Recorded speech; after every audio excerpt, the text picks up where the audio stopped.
Hello. Welcome to this week's episode of Ancient Relics and Hokey Religions. I'm your boy Josh T, and that was Jake. And we're J&J Tabletop. We're here to have a good time. So it is great to see you. I know we missed you all so much last week. I don't remember what happened, but we missed you. Oh, yeah. It was Easter Sunday. That's what it was. Yeah. If you're an old WRS fan, you would you'd probably call it Zombie Jesus Day. But so entirely inaccurate. Not entirely inaccurate. But everybody, it's great to see you. Like I said, my name is the real Josh T. With me, I have my favorite group of people in the whole wide world. That is Izzee, Israel. It says J&J Tabletop under her name, but that's not her name. We also have Michael, also known as MSTR Yoda _I_am, Mr. Yoda I am. And right above him, we have Jacob Tabletop, also known as J and Jake _, also known as just J&J Tabletop. And right next to him is Evan. Evbo. It's Evbo. That's who it is. And yeah, we're all here just to bring you some fun roleplay action on Rare Drop Roleplay on Sunday night. Anybody, do you have anything at all you want to shout out? I know J&J did something pretty cool this week. Yeah, we're on TikTok now. Because that's what all the young people like me do. Oh man, I'm totally forgetting the actor's name, but Crazy Eyes from Mr. Deeds. If the picture of him with the skateboard saying like, "Hey, fellow kids," like if that was ever Steve just a Buscemi? real life moment, Steve Buscemi, thank you. That's what it was just there. It's like, gray hair betrays you. I'm on the TikTok. Yeah. Just like all the other kids my age. It's all about time, I think, right? That's like a clock. Yeah. Talk. Hickory dickory. Yeah. It's about your wristwatch because time is money. You're getting paid by the TikTok. Yeah, exactly. I've been on record saying multiple times that I'm too old for TikTok, but one of my friends kept asking me to make one because she wanted to send me videos on there. So I made a TikTok. Sounds saucy. Mostly videos of somebody, a beekeeper. It sounds less saucy now. I'm just saying. Listen, bees are incredible. That's fair enough. You may have a point. But yeah, you've probably heard me and Jake say that we're hilarious before because we're kind of funny sometimes. Check out the TikTok because it's like all of our best intros. And I watched all of them this morning and had a good laugh. And, if you can't laugh at yourself, then what can you do? Exactly. So Jake threw the link in chat. So it is there for you. Announcements. Rare Drop. They had a shift in YouTube channels. So there is now a Rare Drop Roleplay YouTube channel, a Rare Drop Clips YouTube channel, a Rare Drop, I don't remember exactly what they call it, but it's essentially like their specials, like the documentary type things and any silly videos, that kind of stuff. They have a channel for that. I think so. And their sports channel, I think. If you mentioned that or not. I didn't mention it yet, but they also have a sports channel. So if you're trying to watch old videos of Ancient Relics and Hokey Religions, or Reckoning Hour for that matter, you're not going to be able to find them quite yet. If you need to catch up, check out the Spotify because they are all still there. And we're just working on ways to get them back out there for you for your viewing pleasure, but they are still there for your listening pleasure. So, let's see, what else does Rare Drop have going on throughout the week? If you scroll down on their website, on their Twitch, it has all their shows listed. Monday we have Star Wars and Scotch at 7 p.m. Eastern. Tuesday, there is Reckoning Hour, 7 p.m. Eastern. Reckoning Hour is Captain Robert's game for Rare Drop Roleplay. That's a lot of fun. They had some crazy stuff happen last week, so definitely check that out. I think they're 29 episodes in, which is wild. Yes. Wednesday, they do game nights. Thursday is Broman Podcast. Friday is Studio Blank Watch Party, 7 p.m. Eastern. Pretty much everything 7 p.m. But Studio Blank is Paul. If you know I Love Mondays, they have their little anime watch party, and that's usually a lot of fun.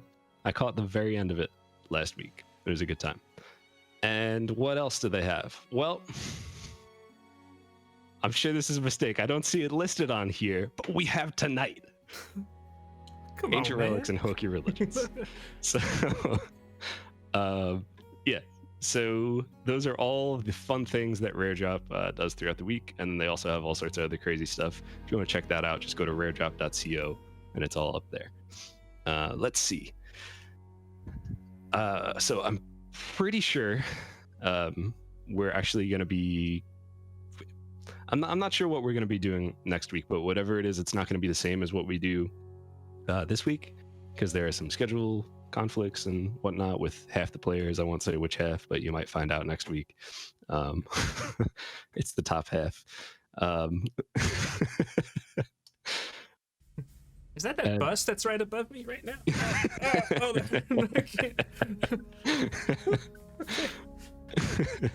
Usually it's me, so don't think I'm actually trying to give them a hard time. Every week, but I will. guys,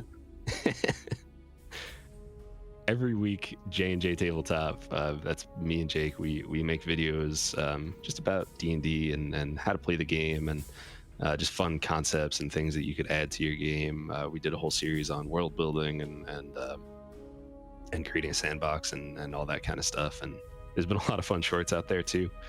Last week we did a video on metagaming, which I said I might divulge some of my secrets in that video, and we got some comments, people asking for it, so I'm going to tell you, check that video out.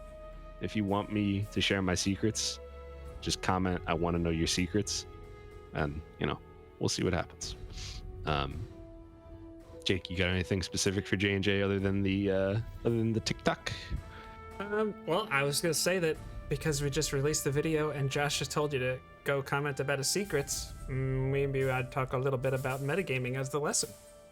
I think that's a great idea. Yeah. So basically what metagaming is, to quote the book, thinking about the game as a game, which is a little weird because you're playing a game, so why would you think about anything else?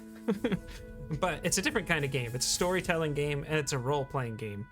So you don't want to be like Michael Scott doing improv in The Office, and every scene out comes a gun, and it's just he knows what every other person is thinking, and it's like he kind of like ruins it for everybody else because he just takes over. But another way to look at metagaming is pretty much using your own knowledge as a player to make decisions for your character. And there's a lot of different ways that this can be represented, and I think we have a situation in our game that is about as perfect of an example that we could use, and that's that Vale has taken he's become a warlock. He's taken a patron that he's gotten some power from, and the only character that knows about this is Mac, so Echo and Melly don't. And Evan and or Izzee, if you want to maybe mention anything or say anything about that process and what that's like, the floor is yours. Yeah, sure, definitely. So this was a really interesting thing. You're absolutely right. This is like a perfect way to explain metagaming, because, like you said, Echo and Melly do not know that, and there's a chance they may not we haven't really gone into this, I think, but I don't even know if Echo knows what a warlock is. Like, he knows magic, he's familiar with it, and he's seen what Vale can do, and it's all very impressive, but he knows that magic is scary. He doesn't know exactly where it comes from, and let's just jump into it, the actual explanation of it. So for Echo, not knowing that Vale is a warlock, he doesn't know that, but he does know that his friend Vale, who has been practicing magic, all of a sudden knows some new stuff. And whenever he knows a new thing, he's very excited specifically to show Echo that new thing. Or like that he's learning. He's like, oh, check out this thing I figured out. I can do this and do a little incantation and then bang. All of a sudden he knows new stuff. It just kind of came out of absolutely nowhere. And all of a sudden Vale has a dream in the middle of the night that tells him specifically where to go to get out of a dangerous situation. That's never come up before. Nope. So me as a player, I'll admit I knew that it would not be fair to say like, oh, Echo is suspicious that Vale is a warlock, and I'd like to roll an intelligence check to see if I know that Vale is a warlock. It's like, well, I had to really think about it. Echo doesn't know those things, but Echo might have picked up on a couple little things, so I'm going to keep an eye out for things that might point Echo in that direction. That's a little bit on the cheaty side of things. I think there's a hint, a little dusting of metagame in there, but Not necessarily. It's honestly been a really fun. It's been a really fun thing to walk through. All together to like see if everybody kind of picks up on these changes. Yeah. You have anything you'd like to add to that, Izzee, as Melly's point of view, or your point of view? Anything? Yeah, I guess it's kind of really hard to separate, for me at least, as this is like one of the first times where it's been like my character doesn't know something but I do, and it's a really big thing.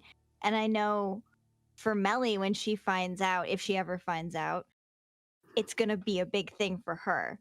So trying to make sure that she makes the right decisions with the correct lenses on when she looks at Vale, because I think I might have said this before, like Melly really she trusts everyone, but I think she has like a very close relationship with Vale in that she and him kind of look at each other like siblings.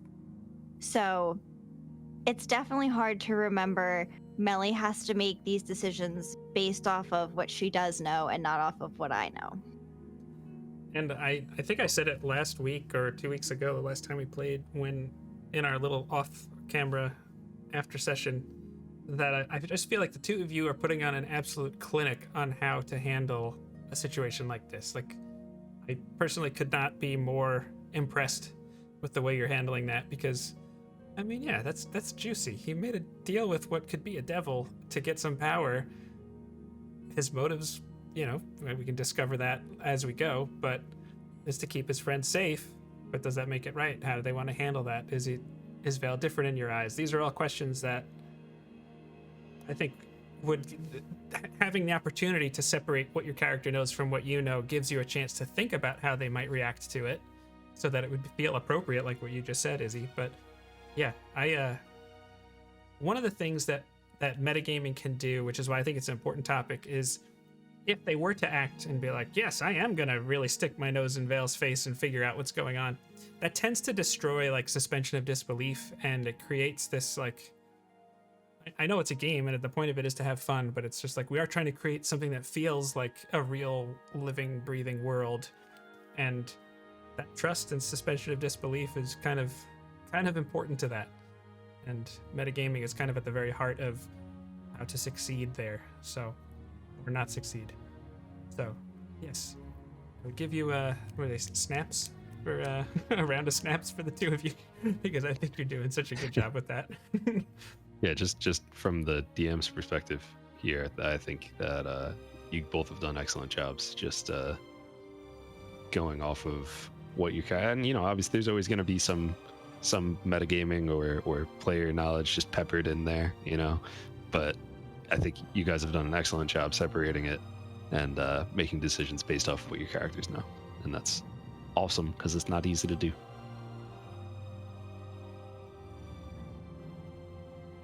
Proud of you. Yes, absolutely.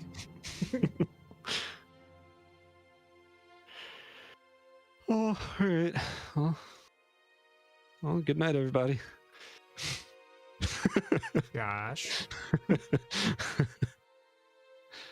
Oh man. Is everybody ready? I mean, yeah. Hold on. Yeah, we gotta hold our breath. Yeah. You have to hold your breath for the entire intro this time, the entire recap.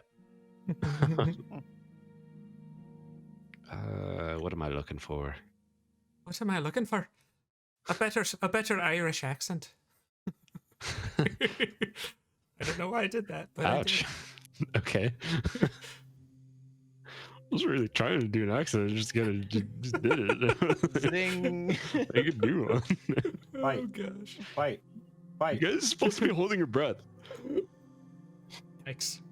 Yeah, what happened last time, Josh? Let's play. All right. Let me just check one quick little note. See. Yeah. All right. Oh, also, everybody, if you can, when you have a moment, just explain to Jake what meta is, because he doesn't understand it. I understand it perfectly. Okay. I just What's talked meta? about it, metagaming. Okay. All right.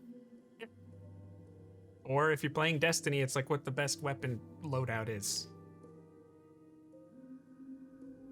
All right. It's meta. Okay. Yeah. Well, last week on Ancient Relics, I realized I was doing the hiding thing. Last week on Ancient Relics and Hokey Religions, our adventurers, y'all have been through the ringer. After being left for dead, having the very thing that brought you all together and set you off on this journey taken from you. You ventured down into the dark caves and caverns, and dare we say it, the underdark.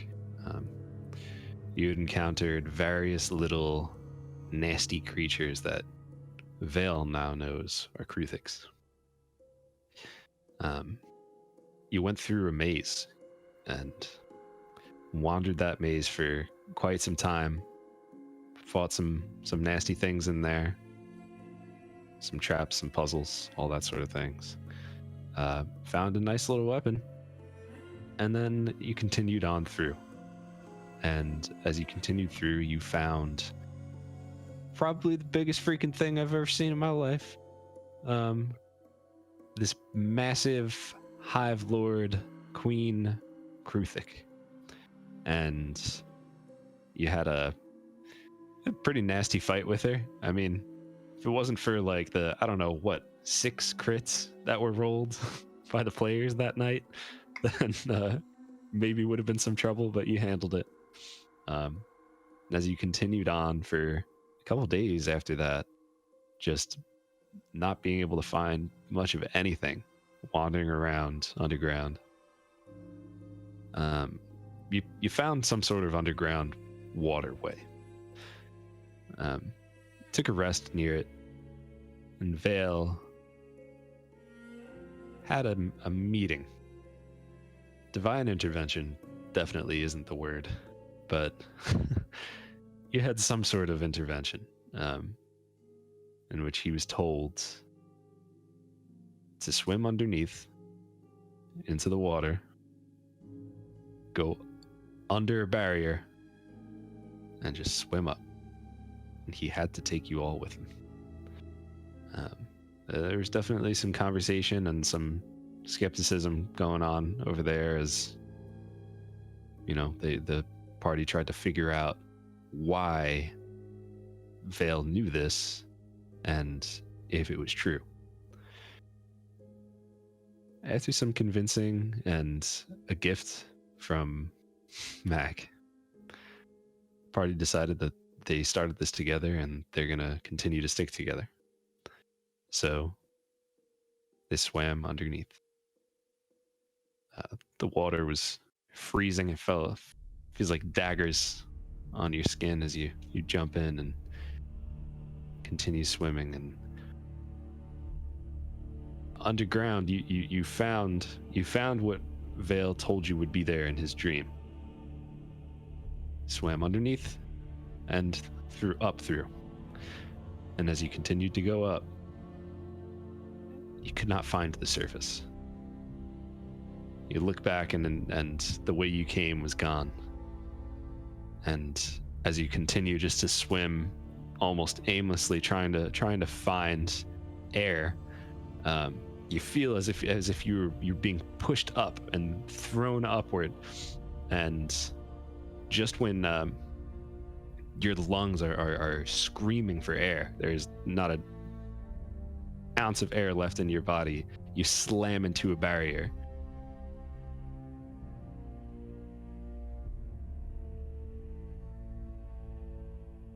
Everybody make a strength check. Oh gosh. Why does it have to be strength? Check or saving throw? Saving throw. Oh, I like that. That's a 17 for I'll Vale then. take Yeah. Oh my god! Echo just came through with a 22. Yeah, come on. Nice. Oh, no, I'm sorry, 21. Okay. Yeah. Oh, well. Yeah. It's not so good anymore. That's not good, actually. Yeah. That's bad. Matt gets a 9. Okay. That's a natural 20 for 21 from Melly. Okay. Yeah. Oh man. All right. So Good. I think. at first, Mac slams into the barrier, and it seems like nothing's happening. And Vale slams in behind him, and it just doesn't seem like anything is coming of it. Echo smacks into it, and it begins to crack like glass. And Melly comes in through and just smashes right through this barrier and comes up to the surface.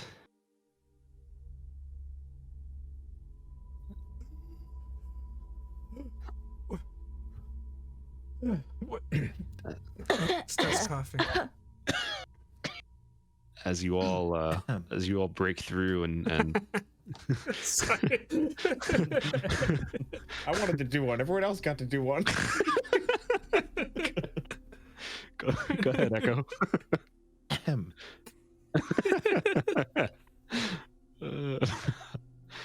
As you all break through this surface and find air, you see a white sky around you.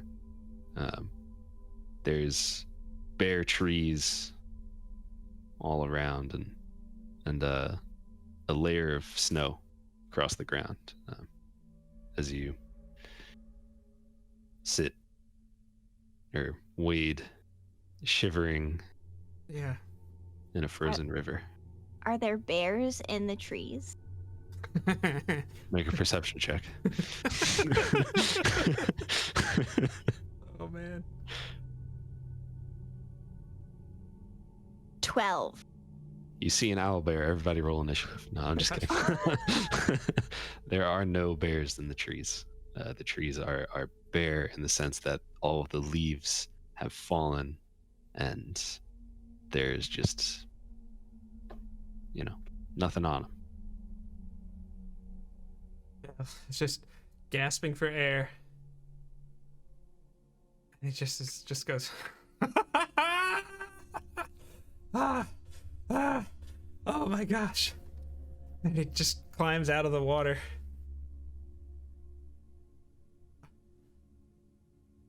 He offers a hand to anybody that wants it. We actually made it. We actually made it. It is, I'm He's like, assuming, "Oh." very cold, yes? Yes, he's just starts shivering.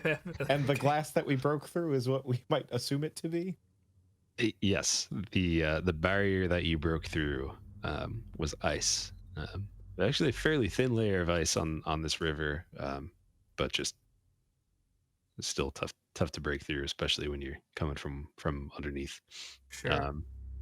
Yeah, as you stand there and kind of gather your wits about you realize that you're standing in the snow drenched Yeah. and freezing.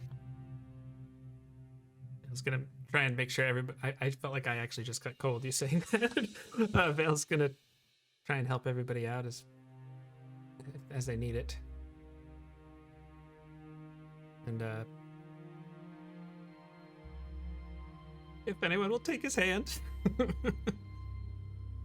Mac takes his hand Yeah. to like get out, Yeah. and then as that's happening, I kind of glance over at Echo, and if he looks at me, I just kind of like give him a nod. Yeah, he does. He does it. But once we're on stable footing, he definitely starts untying himself from the group. I think we Yeah. even said we're barefoot right now, didn't we? Yeah. Oh my gosh. Yeah, Melly will take out people's shoes and whatever, like, I don't know if anyone took off their jackets. Yeah. We should take off what we can that's wet and cover up with anything that is dry. Maybe we can start a small fire? Yeah, Val actually is already between using his mage hand or anything to grab kindling and stuff from branches and stuff. And once he gets a little pile together, he just snaps his fingers and it lights on fire using prestidigitation. Nice. Again, probably not something you've seen him do before. To be fair.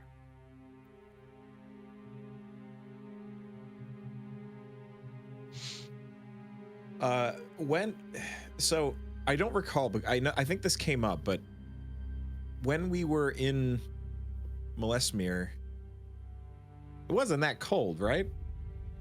It was not that cold. In And fact, do we know roughly what time of year it was? Because these are my questions. I thought it was getting to fall, winter, so I don't know. so when you fought the hag, the leaves on the trees were orange, and they're just starting to fall. If you remember, I don't remember exactly what it was, but something when you fought that goblin and Mac poured gasoline on him.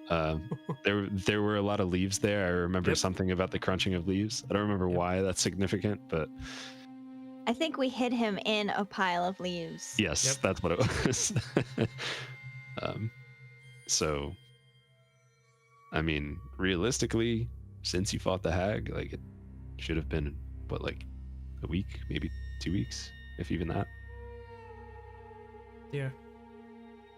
Yeah, so Echo's just gonna, as he's bringing out, because, well, I would say probably what happened is, he's Melly's pulling stuff out. He sees his other set of vestments that he got back from Mac that are still absolutely filthy, and he just kind of and puts them away and just starts wringing out like the parts of his clothes that he's wearing. How long were we down there? I don't know. Does it seem unnatural that, Josh? Like, is that something that...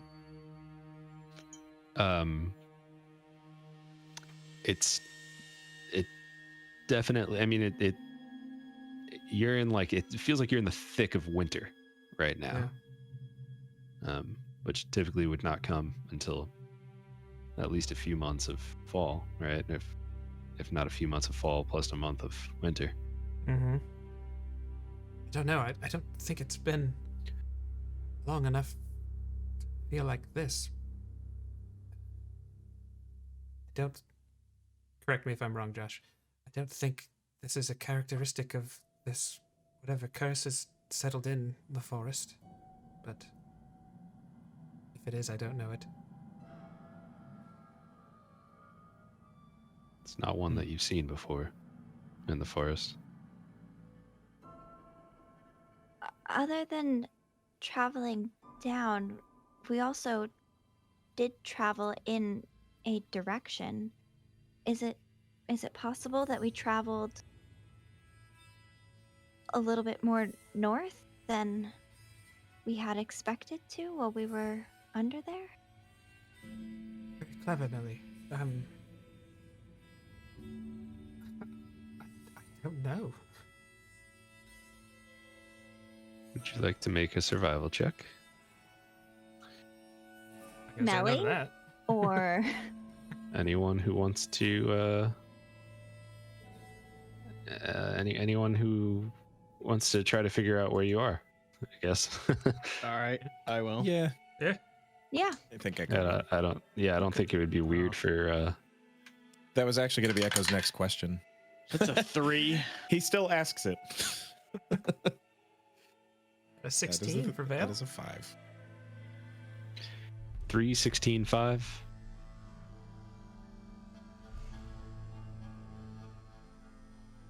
Izzee is mathing. Yes, I believe it's. I believe it's 25. Okay. Dang, yeah. Let's go. Oh wait, Nice. 26. I'm sorry, because we're proficient in that. 26. All right. Yeah. Mhm. Mac and Echo have no idea where you are. Like, you lost all sense of direction. Maybe not all sense, but you just you don't know where you are on a map. Melly, on the other hand,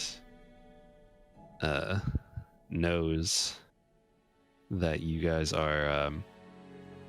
If you want to put up the combat map, I just shared something. It's just a map of the realms. But you don't have to if that's gonna take time. But yeah, Melly knows that exactly. This is exactly where. Yeah. So Jake, if you move your mouse to the left of that B, Like right here? yeah, you know that you're pretty much right over there. You're a little bit north of Molesmere. You could tell just by the shape of the river and where it spit you out that this is where you are. Which is really still part of the Savalier Wood. You're just a little bit further north near the Boreal Omen River. Okay. I know that Tabaxi gave us a map of the forest. Is there... I feel like once Melly kind of has got a sense of the direction, I think I would take it out so we could look at it. The map was in the bag of holding, for sure. Yeah, I think... Actually, I didn't... I don't know for sure, but I feel like we did keep most of the necessities in there. I think you did. I also bring Aula back. Boo! No, I'm just kidding. She's not a ghost, Josh. She's an owl. She says hoot. Idiot. Duh. I could share the hand-drawn map with you too if you want. But what are you looking for on that map? Just to get our bearings. I know Vale knows that there was a bowmaker north of Malaeusmere, but I don't know exactly where that would be in relation to us. And how far away the Tabaxi might be from us. I feel like we need shelter. Yeah, I mean, Understanding. the Tabaxi were pretty far. I mean, they were like south of Molesmere, so you're Yeah. now north of Molesmere, and Weren't they nomadic too? yes, they were. Mm-hmm. Or, yes, they are, or were. Who knows? Hey. Dang. Wow. Don't you do that to Rain. Don't you dare. I don't know. I just feel like that's something Vale would do, even if he doesn't have a goal in mind. He would just take out the map. Okay. Yeah. So, yeah, when you look through the map, Vale sees pretty much right where that dot is for Molesmere. There's just like this drawing that they have there of like, it kind of looks like some sort of monster. They have just something like dark and spooky looking, kind of like a "don't go here." And then a little bit northeast, there's just like a paw print. It's kind of big, like it covers a pretty large area, but doesn't have any. I was gonna say if it's on the other side of the river or the side we're on. It's on the side you're on, just a little bit further east. Okay. Well, maybe this bowmaker is this paw print. They said it was north. It feels a little more east, but I don't know. Maybe they would know something. If it's this close, it's, I would say, at least worth investigating. If the Tabaxi thought to mark it on the map, they bore us no ill will, at least not Miss Rain. And not to the three of you.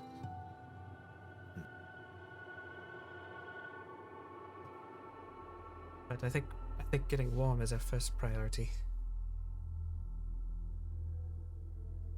Everybody Yes, make a not, Constitution saving throw, and Echo, you continue saying what you were saying. No, I was just going to say yes. I think that's a fine idea. As he wrings out his sandals, just like pressing them together to get all the water out. You got a 21 for Vale. I got an 8. Thanks. This is a con save. Con save. It's a fat 5, baby. All right. 16 for Melly. Okay. Let me just.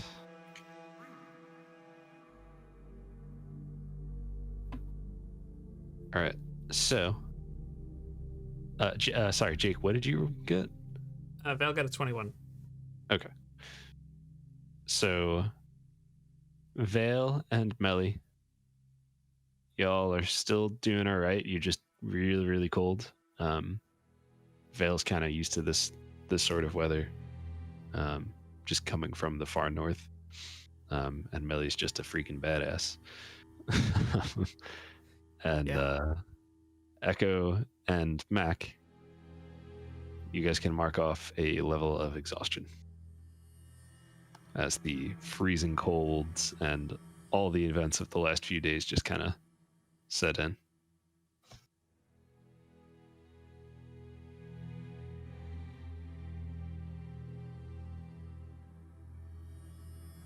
I don't think wearing wet clothes right now is a good move.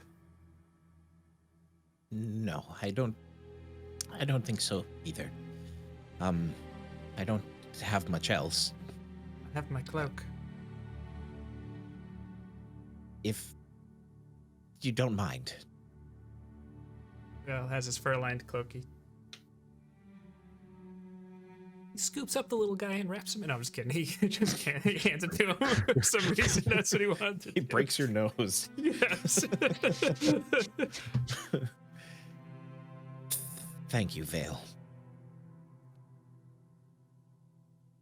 Well, I like the idea of going to someone who might give us the opportunity to see Rain and her family again. I don't know if we're necessarily prepared to go much further north. I'm all right now, but going up where it's even colder, while we don't have much more supplies for it, doesn't feel like a very wise decision. Does it seem like getting to that paw print would be significant in that way, or maybe I misunderstood you? It's not that much further north. I mean, it's a little bit more north, but it like, we'll call it right around the word omen, maybe the men side of it. So it's like, it's definitely a little further north, but it's not like extreme north, if you will. Okay. I'm 'Cause it's- sorry. I know you said this already, but we're on the same side as it. Yes. Okay. And just for scale and context, if I understand correctly, that could be over a week to get to, right? Didn't it take us a month to get to Malayasmere, or am I misunderstanding? A month from Shady Creek Run to Malayasmere, right around. Yeah, right around a month, I believe. So maybe a day or two, 3 days. Something like that. Mm-hmm. If you had to do your best guess. Yeah. And thank you for sorting in chat. I was actually going to do that. As we have the fire, it occurs to Vale with his new knowledge. He just says, I think actually I can help quite a bit with this. And he looks at Mac, and he does a little gesture and says a little word, disturbing a little shadow around his hand, and your clothes just feel like they came out of the dryer. And he does the same thing to Echo, Melly, and himself.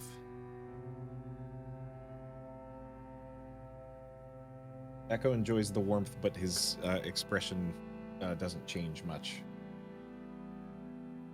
He kind of like he's kind of wrapped himself up in it a lot, and you can see like the cold has him to the bone. Yeah. His lips are a little blue, kind of a thing. Yeah, like bright red nose, but everything else is very like gaunt. Mm-hmm. And as that warmth hits the cloak, like he does like pull it in, but he just kind of looks down at the ground and just tries to focus on staying warm.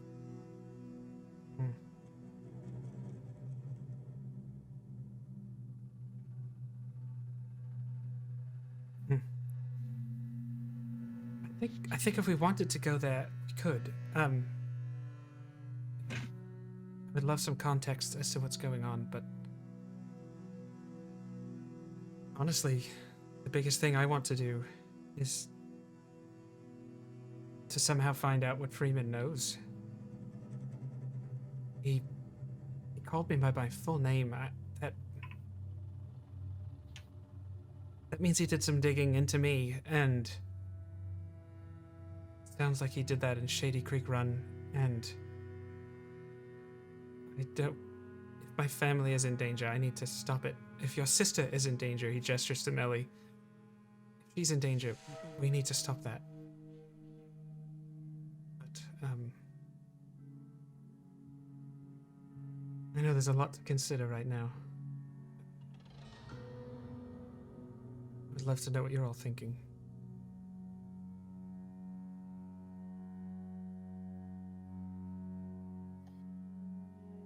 Well, I'm kind of thinking that that's probably the closest place that we know is currently. We don't know what else is around here, and the next closest thing that we know of that's going to be there is either Malasmere, which I'm not sure if we want to head back there right now, or going back to Shady Creek 1, which is quite the trek. Yes. Well,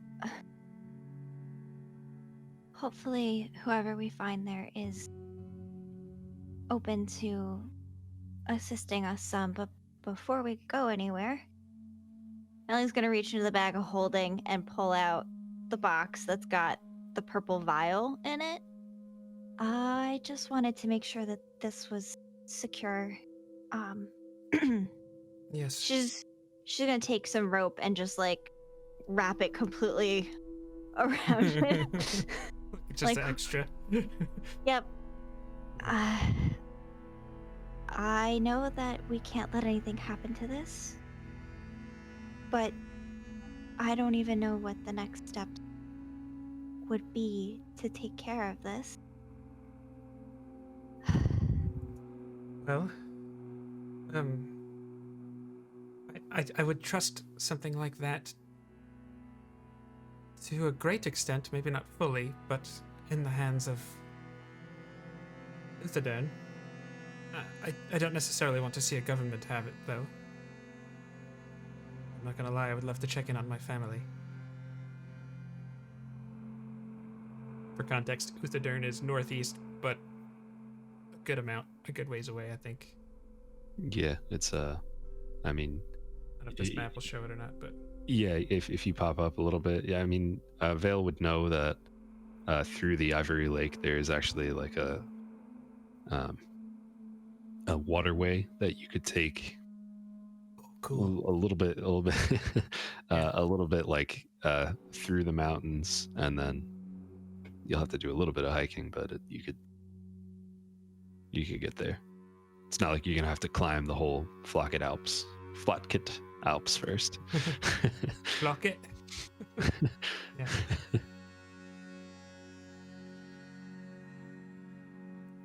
We had a watercraft. I think that would help quite a lot.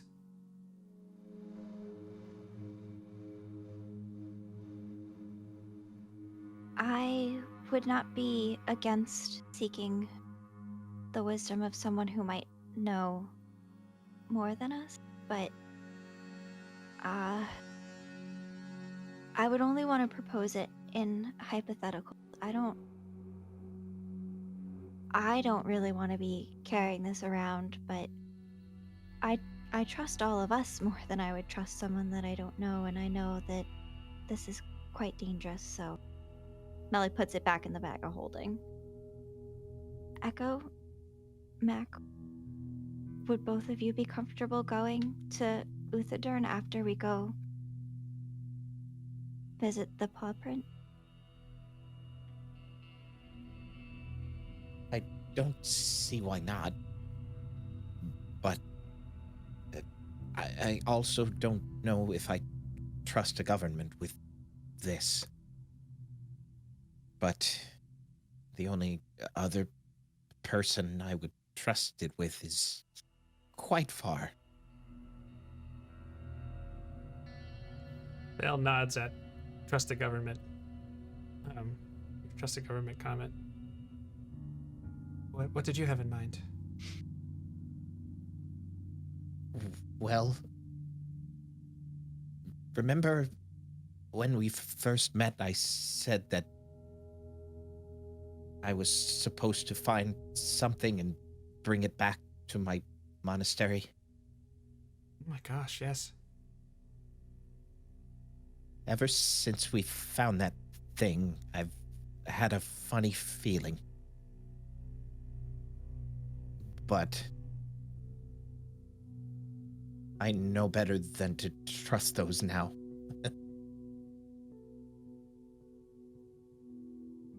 Vale sadly smirks. What about you, Mac?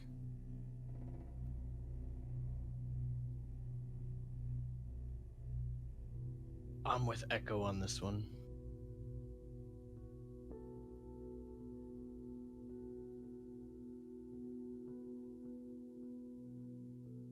Yeah, don't get me wrong. I definitely don't want to tell them that we have it. I would prefer to ask in hypotheticals. Because I wouldn't know if they would try to take it from us with force. Yes, they would. The problem is, even asking questions like that, we know people are looking for this. In any type of major city like that, word is going to travel relatively quickly, especially with what our group looks like, to the questions that are being asked, even innocently. I agree. On the other hand, Bysesteel is very far away. Well, If there's a chance we can get information from Uthadern without danger of... Well, no. You all make a fair point. I'd hate to keep you from your home, Vale. I'm just as fine not seeing it either. I just wish to make sure that my sister would be safe. Frankly, by finding Freeman and putting an arrow in his throat. We're in agreement there.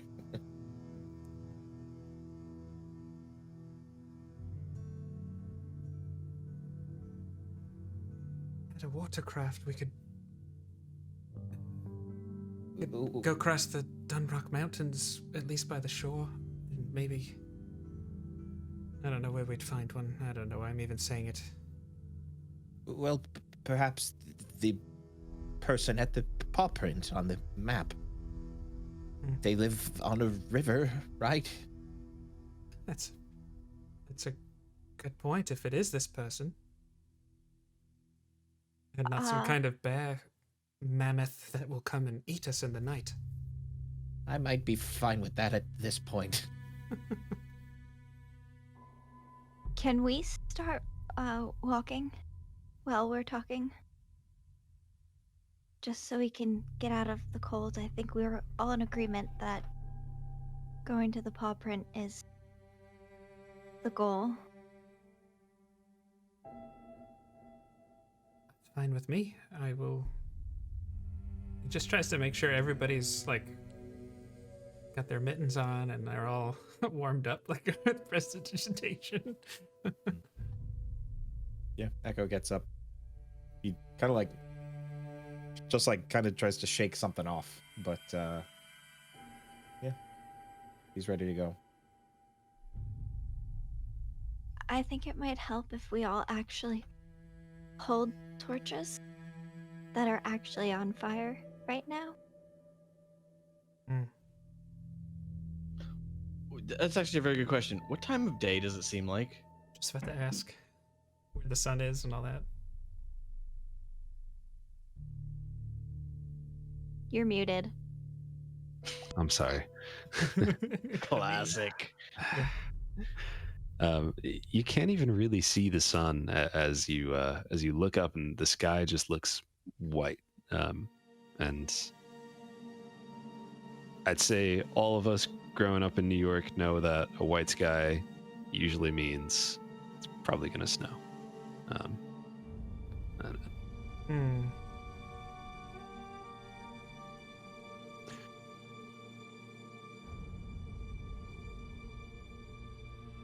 Something to go for.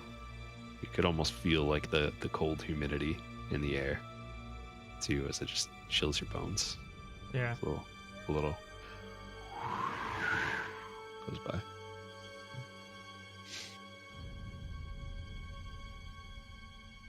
I also realized as soon as someone said paw print that by having the tabaxi put a paw print on the map, I turned this into the most intense game or episode of Blue's Clues that there ever was. Yep. I guess we're just gonna head that way and...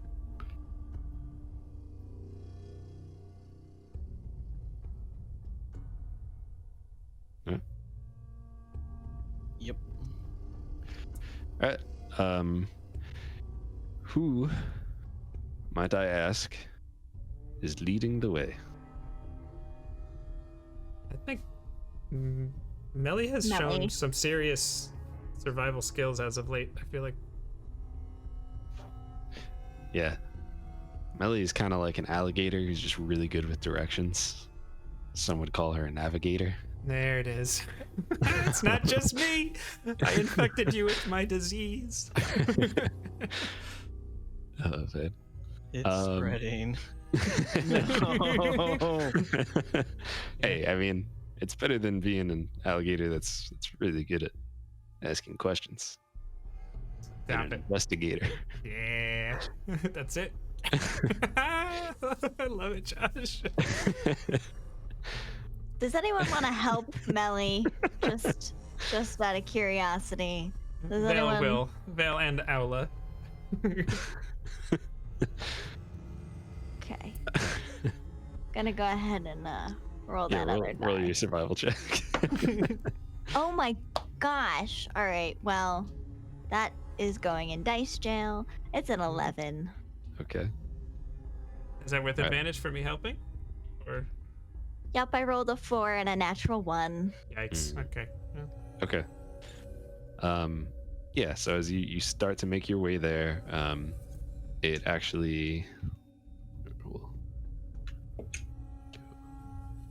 it begins to snow.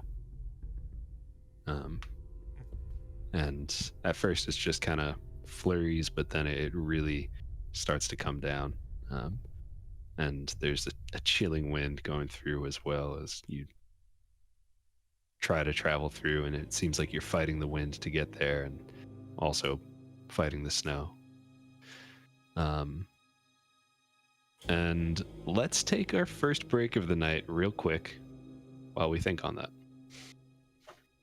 Anybody has any questions about anything at all, except for how to quit a D&D show? And, just let us know, and we will answer it as soon as we get back. You are making your way through the downtown? northeastmost section of the Savalier Wood, along the Boreal Omen River. It is snowing. It is snowing, and it is snowing. And the wind is just biting. There's a chill just.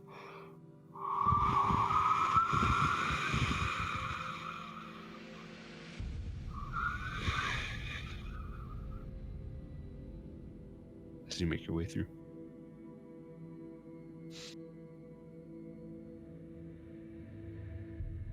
Vale is actively making sure, particularly Echo and Mac, about how they look with their cold.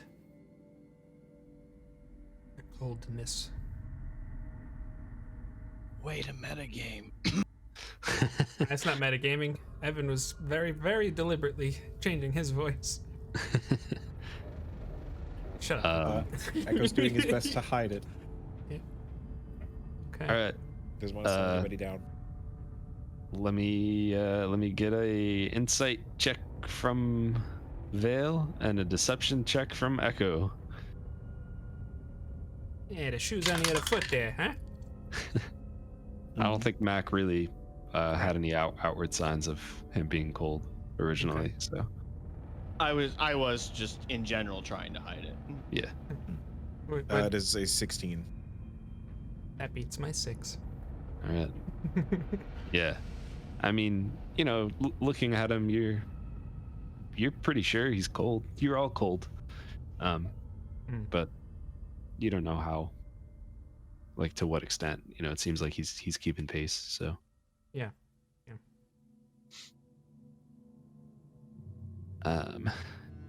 Israel, can you have Melly give us another survival check?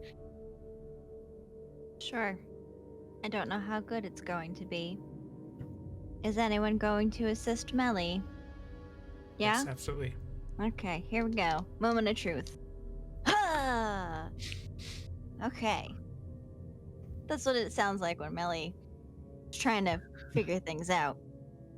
Alright, not bad. 22. 22? Yeah, not bad. Okay. So, yeah, as you make your way through, not downtown, but as you make your way through, you are able to really just finesse around any of the like heavier pockets of snow and just kind of find cover, beneath some pine trees, some fir trees, as you continue on your way to the paw print. And it seems like you're towards like the outer, like, toe bean, if you will, of the paw print.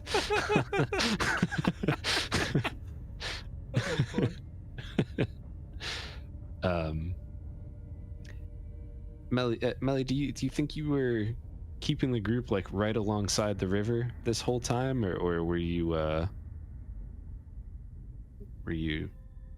going into the brush? Melly would have gone towards like the center of the paw print, but I think to keep their bearings, she probably would have tried to keep the river in her like peripheral vision, if that makes sense. Okay. Sure. So, yeah, I mean, like I said, you're towards like the outer toe beam. You don't see anything just yet. And the center of this paw print, I mean, if the center is where you're actually supposed to go, the center is a little bit off the river. So, you'd probably have to have the river out of sight for you to actually go directly onto the paw print. Is that a risk that Melly is going to take? Well, everyone, we've followed the river as far as I think we can without finding what we're looking for. If everyone's ready, I think we might need to split off from the river at this point. If that's what you think is best, you've been doing a fantastic job. Are you? Well, I'm good with that. Being this close to the river kind of gives me the willies anyway. all right. I don't know where exactly this person will be, so I'll do my best. And now we will start heading towards the center of the paw print. Assuming it is a person.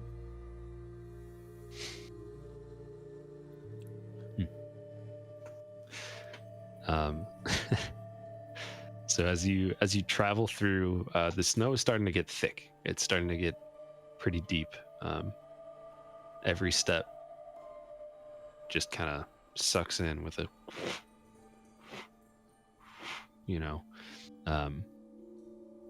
and it's getting kind of difficult to travel. It's almost near whiteout conditions at this point.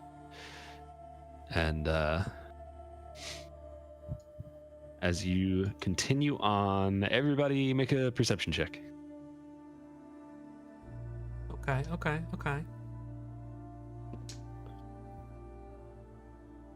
What you got for me, Michael? It's a 17. Hey, Michael, Not so terrible. we have disadvantage on those. Oh. You do. Owl is included in this, right? Yes. It's a 13. I get to re-roll one of my disadvantage rolls, so I guess we'll see which is the worst of the three. That's probably gonna be it. Yeah, it's a 6. Owl got a 13. Is this for sight or hearing? It is for sight or hearing. Okay. Melly also got a 13. I got a 16 for Owla. Okay. And I'm sorry, Vale, what did you say you got? 13. Okay. And Mac, what did you get? I ended up getting a 13. I forgot that it was disadvantage. Oh, that's weird. 3 13s. But Owla got a 16. That's true.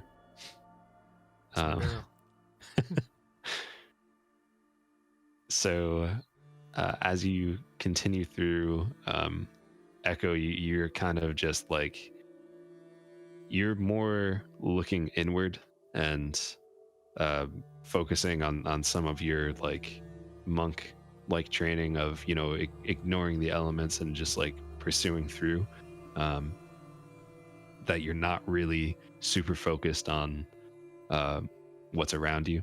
So you will say anything that happens, you'll probably be the last to notice it, Absolutely. because you're just keeping yourself going. Melly, Vale, and Mac, as you are continuing through,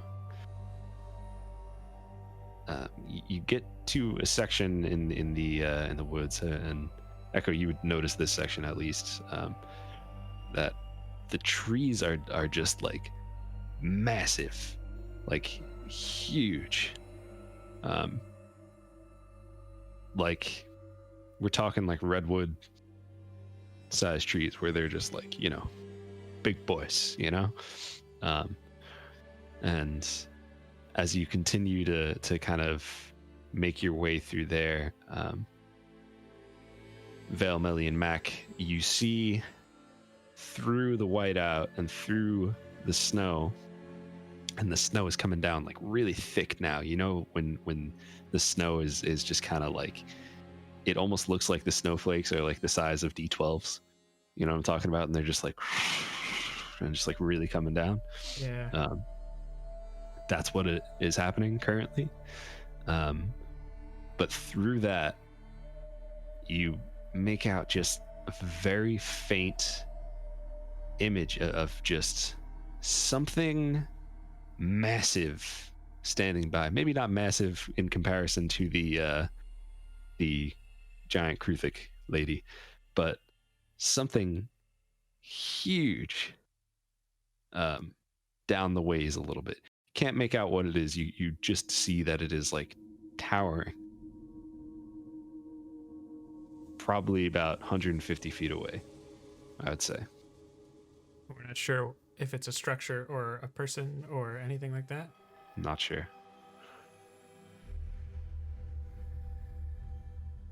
Okay. Al just points in the direction. Do you all see that? I don't know what it is, but it's something. If it's pointed out, Echo would see it too.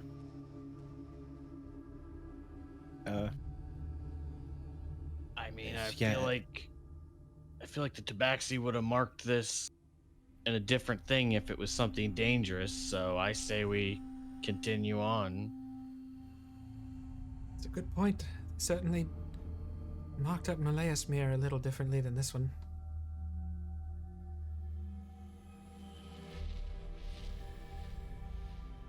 Perhaps it'll be a place to stop. Yeah, I'm gonna try and send Isla ahead. And just puts his hand on Melly's shoulder as he's walking, now blind and deaf to his own senses, but trying to see through Isla. And you did it again. What's Isla's passive perception? Passive, I believe, is a 13. Yes. Oop. We gotta die down. Not a drill. Well, it says it passive is 13. Okay. So Isla's just basically going out ahead of you, but you're all still continuing down that direction. Is that okay? Yeah, I think so. So as you continue to go forward, you hear this booming voice come through the woods.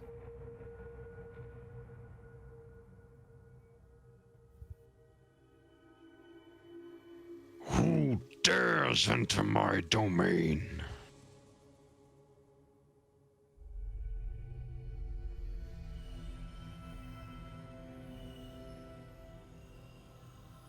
Al's eyes just go big and he looks at the others.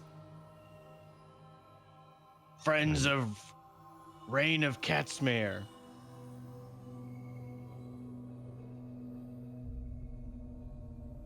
Echo's eyes also go wide, look straight at Mac. Yeah, okay. The rogue giving away the position is just so wonderful. A friend of the Tabaxi? Yes. They marked this on the map for us.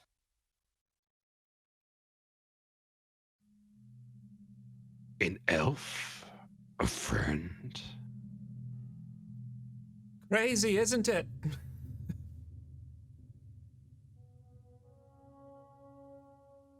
We need shelter.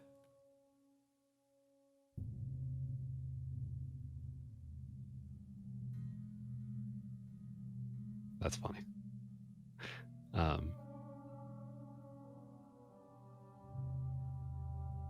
Continue on. We will see if your words are true.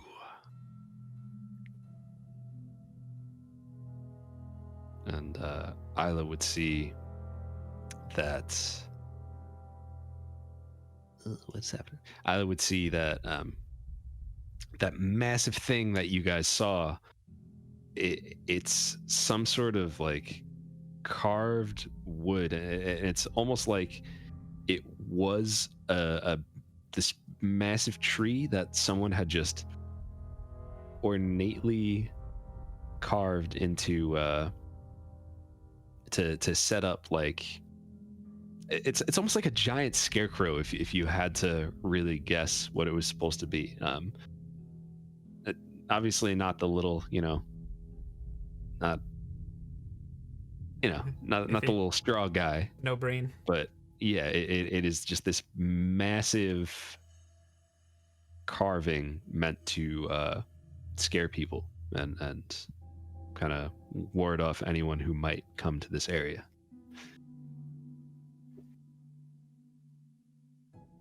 A good question Michael just asked us. Did we have anything that she gave us? Like signaled us as a friend? I feel like she might have. I have two things. They're currently doing a bad job of keeping my feet warm.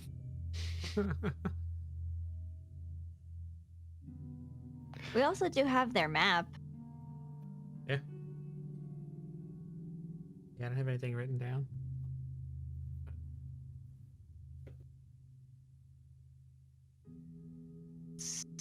So Val just quietly says to the others what he sees. Because I think only Isla saw that. Is that right? I mean, you could all see that it's like this massive, nasty-looking creature, but Isla got close enough where she could tell that it's actually she is a bird, isn't she? Mm-hmm. Why don't you roll? Oh no. Roll intelligence with advantage.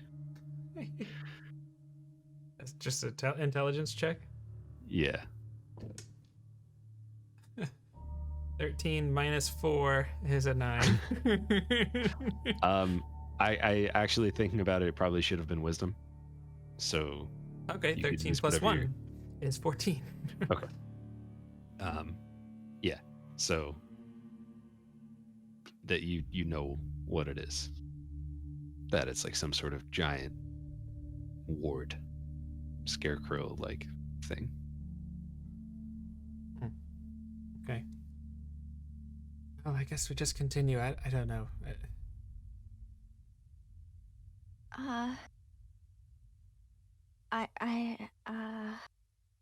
don't think that we can travel much longer like this. Melly will call out to the person.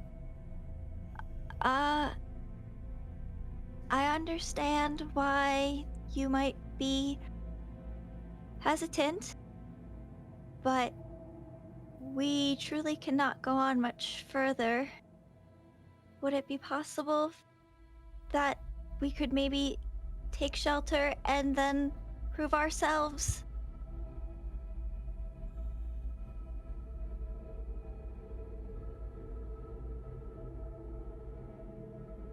You're muted.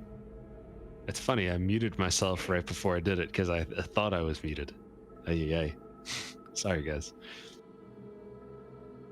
Continue forward. We will determine whether you can gain shelter for the night or whether you are liars. Okay.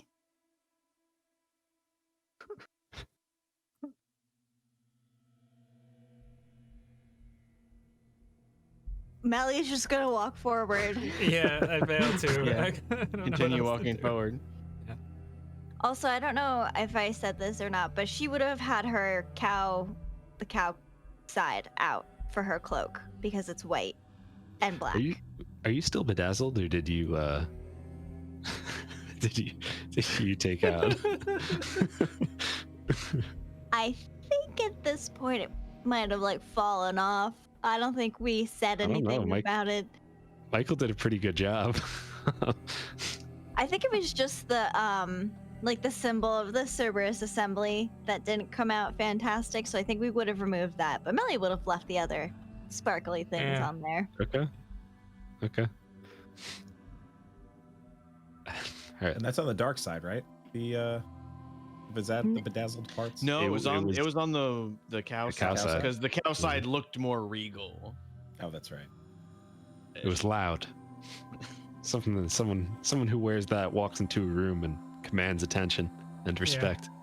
It's true. Okay. Yeah. So you continue forward and you make it through to where the like where that giant carving is. And as you stand right in front of it now, you see it for what it is, and it's not some big spooky thing. Like it's what it's supposed to be. And you hear a voice just kind of echo through the woods around you, just saying, "How do you know the Tabaxi?"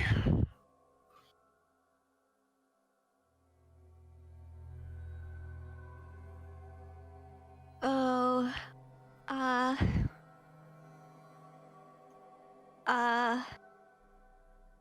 it's kind of a sad story. Actually,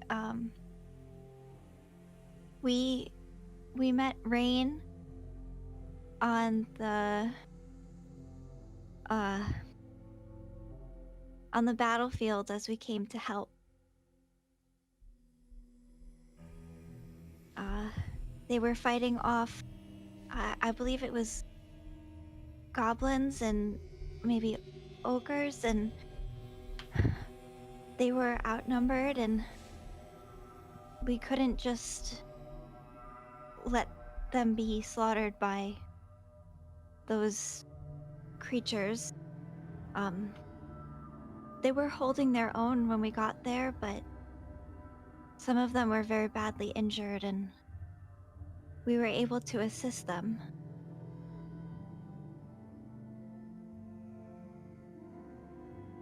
Roll persuasion with advantage.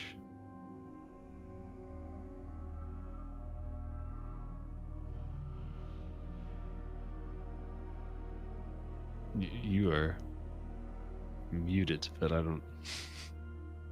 A little prayer before you threw it.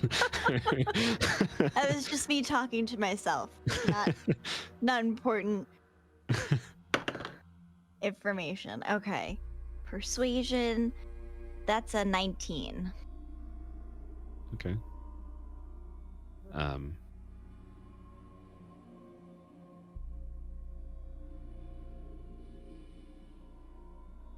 You must be very kind-hearted to help those in need. Come through. There's a path behind the carving. Follow that and I'll meet you here. Thank you. I'll start walking towards the. As as you look behind this massive tree, there's actually a clear path cut out, and there's no snow on the path. It doesn't even look wet. I want to go to there. Go for it.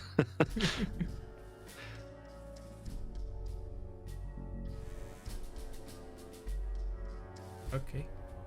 All right, so you guys are all walking along this path. Yeah. All right. Follow directions.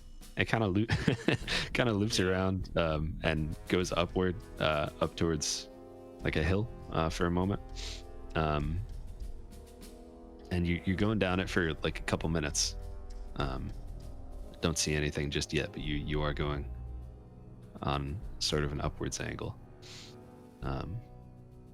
But when you do get over the hump, you see this large and beautiful wood cabin, or log cabin. There's smoke rising from a chimney above it, and it looks warm, it looks inviting, and it looks safe.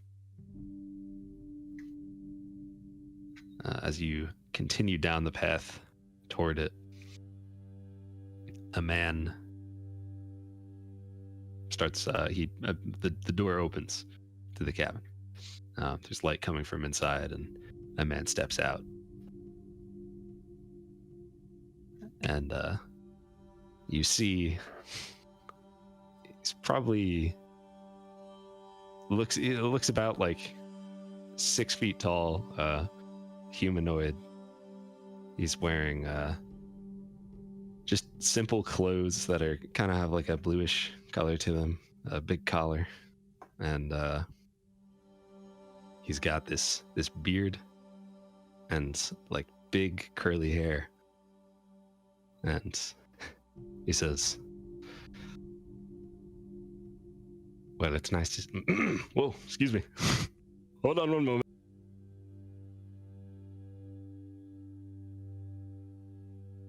Well, it's very nice to see you. My name's Owen. This is my cabin. You all can come in and spend the night if you need to. Thank you, sir. Very Well, cold. Come on in. It looks like you've been through a lot.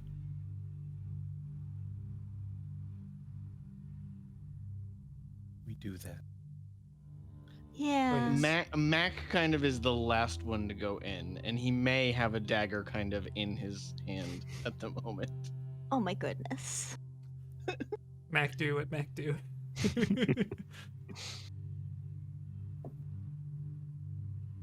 Sure, we noticed that. Do we notice that? Mac roll a roll a stealth check for that dagger, for hiding it. Oh, that's gonna be an 11. Okay. Because that's with disadvantage, because I have exhaustion. It is with disadvantage. This is what I just rolled. Maddie. So, Owen will kind of turn to you and he'll just say, if you feel like you need to carry a weapon, that's just fine. But you'll find no harm will come to you tonight. I nod and say, thank you. I will.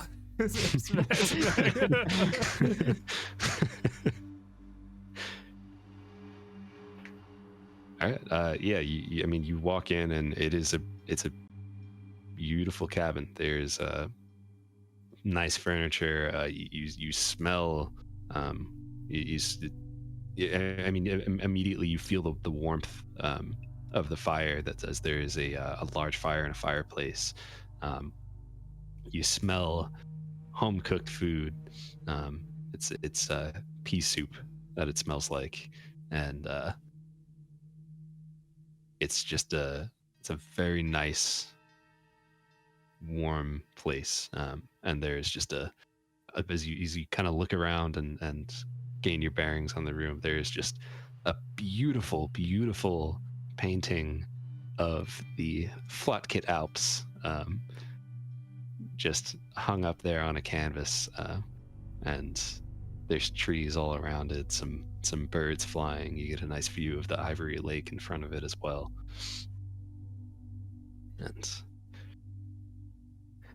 And Owen will kind of look at you guys and they'll say, well, I introduced myself. I gave you mine. I keep trying to do the Morgan Freeman voice. You're just fine. They'll just say, what are all your names and what are you doing here?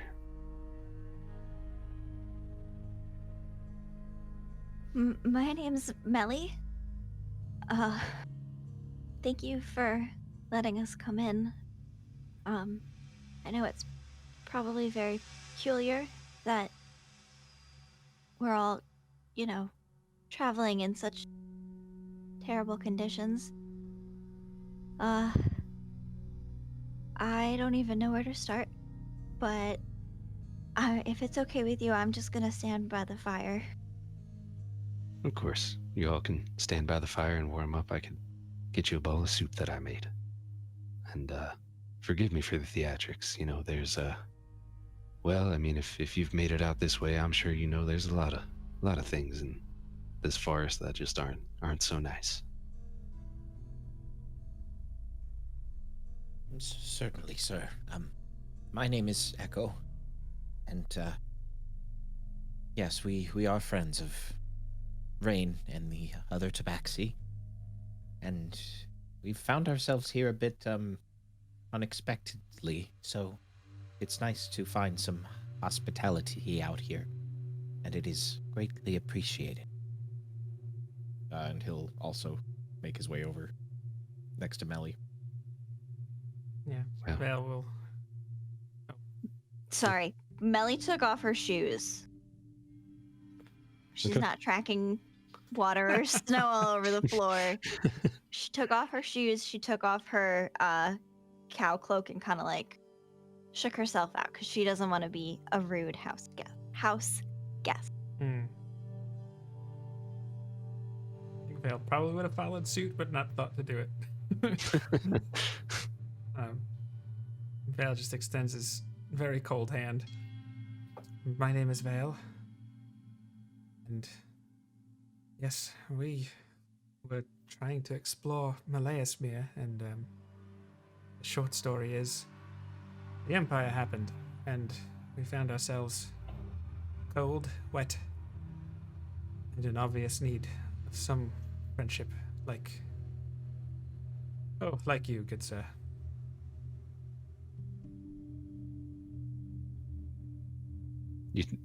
Did you just say something about the Empire? Is that what I just heard? Mm-hmm. I said the short version is the Empire happened. Okay, that's what I thought I heard. Yeah. Well, that is very strange for the Empire to be all the way out here. But I can't leave anyone to freeze out to death, especially a friend of Rain. Friend of Rain is a friend of mine.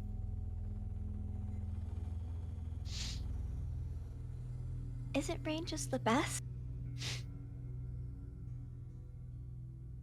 I am quite fond of her. Does she still have the gift I gave her? What would that be? Well, I made her a bow some years back, and also gave her a ball of yarn. I believe she still has both. She mentioned that there was a bow maker named Owen here in the woods. Yeah, It was it's quite good craftsmanship. Should be proud. thank you. It's been my life's work to, anything woodworking, really. I made this cabin that you're all in right now, and made plenty of bows, staves, and all sorts of things.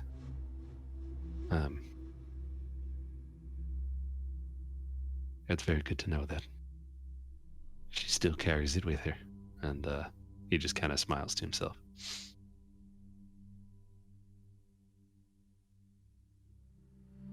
And I'm Mac.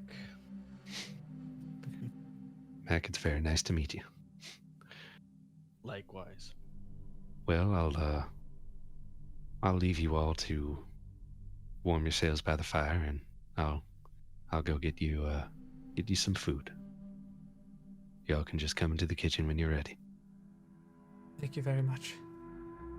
You're quite welcome. And he'll just kind of leave you guys for a moment. Melly's gonna sit crisscross applesauce in front of the fire. Like almost like too close, where like, you know, like when you sit too close to a fire, it feels like you're kind of getting like a sunburn on your arm. Mm-hmm. Yeah. But she doesn't care. She's like, oh, so Mhm. warm. Yeah. And is this cabin, by chance, how far away from the river does it look, or could we tell when we approached? You probably travel just like a few miles away from the river, not too far. Okay. Didn't happen to notice any watercraft in the yard, did we?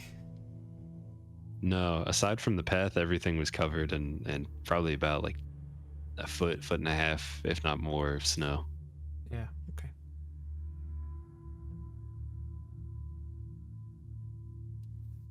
I Echo don't think has Val taken would off be his saying shoes much. once he was in front of the fire and is attempting to dry them.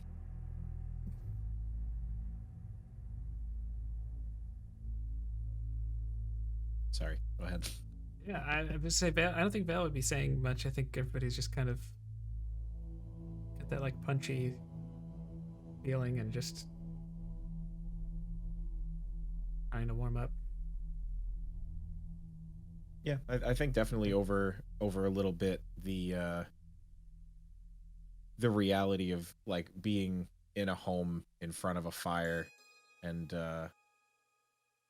just like the polar opposite of where they were for the Yeah. last like week or more, however long it was that they were underground, and like going from just, you know, horrible situation to horrible situation.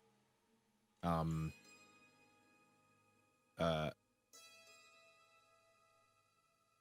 Echo kind of just, he just sort of slumps down in like, I guess it's somewhere between sadness and relief. Like relief for being where they are right now, but sadness for like having to have gone through that, and like, this is what I used to do every day. So that comes through in his body language. Mac is kind of just like holding his dagger and kind of like twirling it just a little bit. Like not like flashy, but just kind of like absent-mindedly kind of just sitting there. But when he notices that from Echo, I kind of just get up and go over and sit next to him. You know, I was kind of thinking, if he makes bows and boats, he's probably has some pretty good tools and skills with wood. He might be able to clean up that piece of your staff. Echo digs into his little satchel and takes it out. You might be onto something. Mac, I can't thank you enough for this. When I lost it, well, it's like I said before. There's a whole life that I left behind. Wasn't too fond of any of it. But there was one piece of it. And having lost that forever was, well, thank you. I understand that completely. And as I say that, you see me kind of glance over at the bag of holding and then just kind of then look down. We all have those things that remind us of the good and the bad, but usually the good that we took out of it.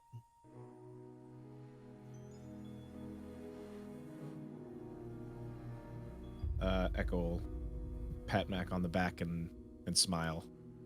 and then just fiddle around with the thing in his hands and just kind of look at the fire, watch the embers kind of floating up.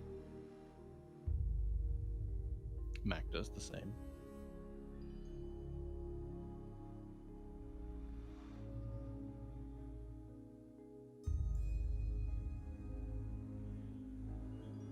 All right, so he did tell you that, you know, whenever you felt up to it, you could pass on over to the kitchen and have some food.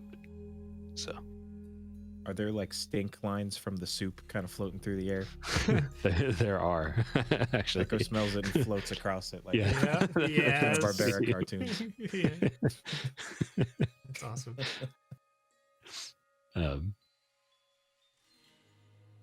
So Yeah, but I think after a little bit, Echo would probably, if nobody else does, Echo would probably just kind of, well, make his way over there. yeah, you walk over and there's a beautiful handmade table. For if you know, you know, it's made of the top is black walnut, and it's a really nice piece. And there are 6 chairs out and 4 bowls of soup sitting there, piping hot, and Owen will turn around after he sees you step in, and he's gonna say, "Ah, Echo, it's nice to see you. Go on, give yourself a chair, and I could get some spitting for you if you like it." Even though it's only been like a very short time, Echo actually like smiles very warmly at him remembering his name, and then happily takes a seat. Yes, please. Thank you, sir. You're quite welcome. I think Val Yeah. would stand and gesture to the others to head on over. Not sure how Melly or Mac would react to that, but Yeah, Melly would get up and shuffle into the dining room, dining room. Is it a dining room or a kitchen? Doesn't matter. She'll go to the room. Never mind. It's a little bit of both. It's an open layout. So there's a kitchen. ooh, open concept too. Yep. Oh. Yeah. How kitchen over fancy. towards the right. Jonathan and Drew have been here, Property Brothers. Let's go. Large table to the left, and yeah, as you all step in, he'll kind of motion for you just to go over and take a seat, and wherever you like. And then he'll kind of pull out these really nice also wooden mugs that he has there, and he'll say, would anyone like some spitting?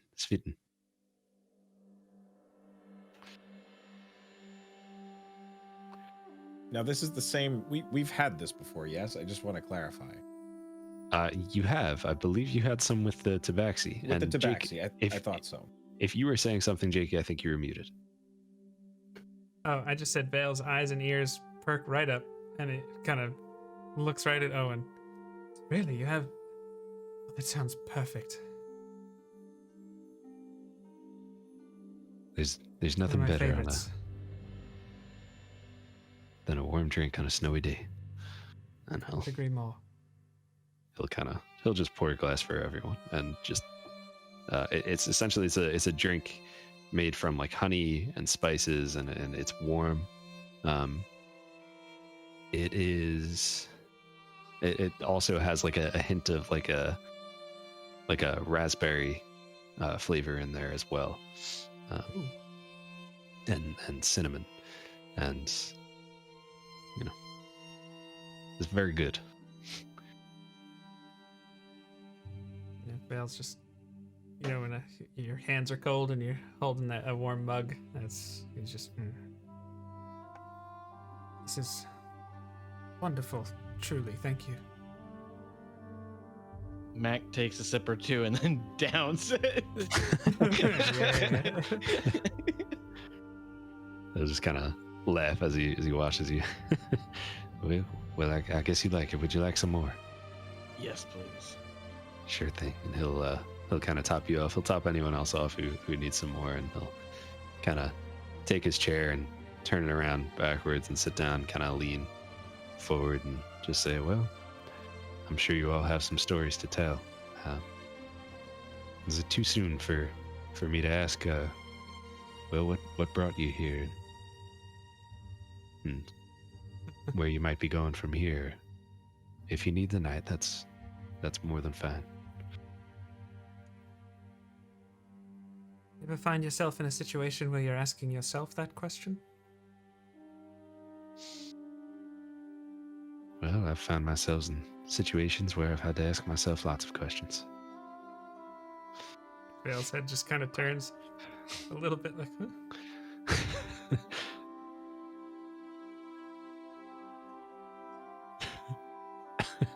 Always been curious about what happened in Malayasmere.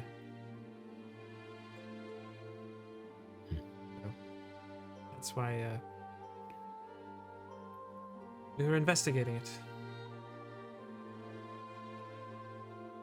It's a dangerous place. I'd certainly say so. The heart of the corruption. You went to the city itself? I think before Vale answers, I think he would just, I don't know if he has enough on him yet to use his background feature trained eye.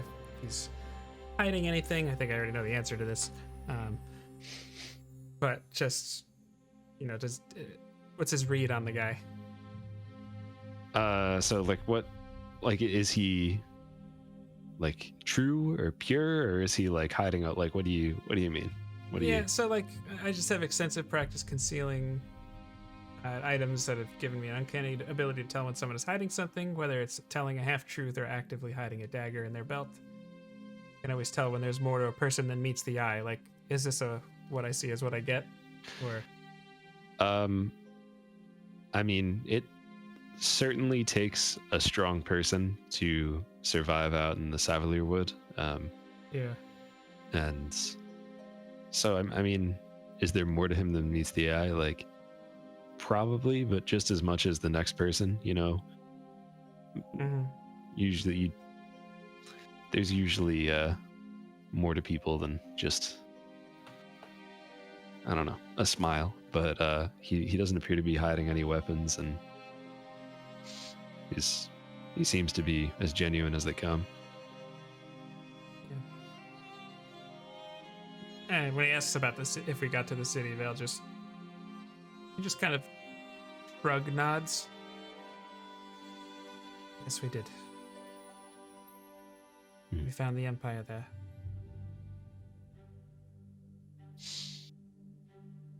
The Dwendalian Empire this far north, huh? Yes, I don't know if you're familiar with the Cerberus Assembly, but I think they were trying to find out something. I don't know exactly. Well, people have been searching through the Savalier Wood and the ruins of Molesmere for, well, just as long as since the corruption happened. Some are looking for answers, and some are looking for power. But it is interesting.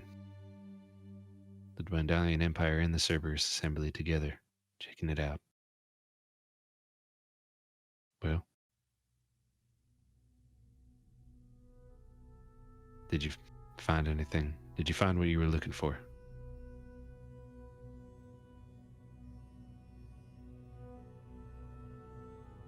I'm not entirely sure we knew what we were looking for. I didn't ask if you knew what you were looking for. I ask if you found what you were looking for. I'm getting like such a.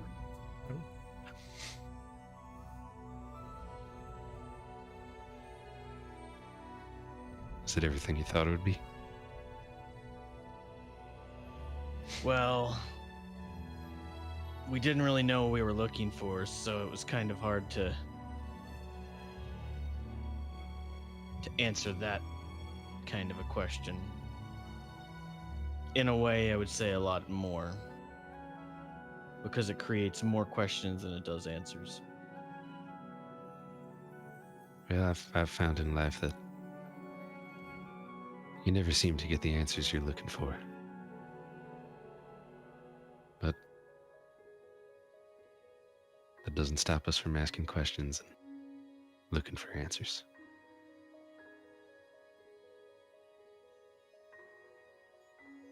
Why do you live out here, all alone, this close to Melasmere? Well, I've had a long life. I've done some things. Well, I've been through quite a lot before I've been here. And what I love best is to be around nature and the trees, the forests. And while it's true the corruption seems to be coming further and further out, well, I like to see the beauty in all things. So I make this place my home, and I do my best here. Try to help those I can, whether it's animals or tabaxi or a group of cold travelers. Just trying to make some light in a dark world.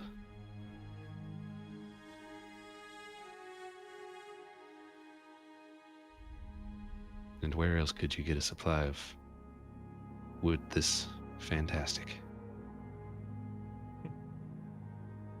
Do you happen to have more bows around?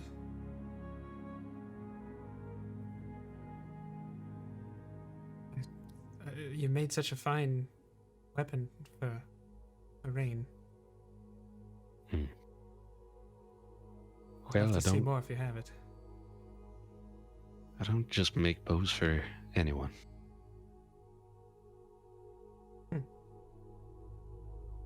And I never keep them lying around. That's more of a custom job. A bow is a personal weapon. It should never be something just taken from an armory and used. It should mean something.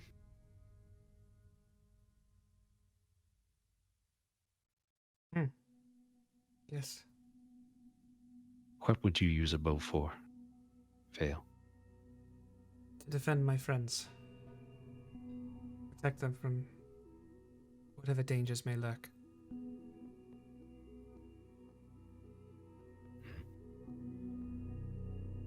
Well, that is a very noble goal.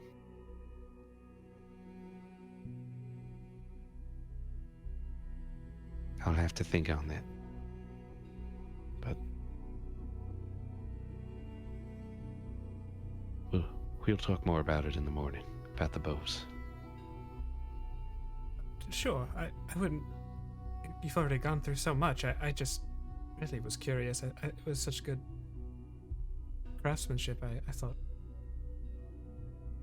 maybe I'd see more.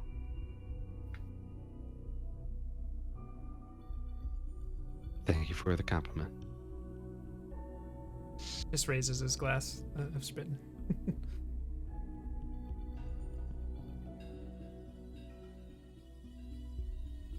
Do you know what date it is, by chance?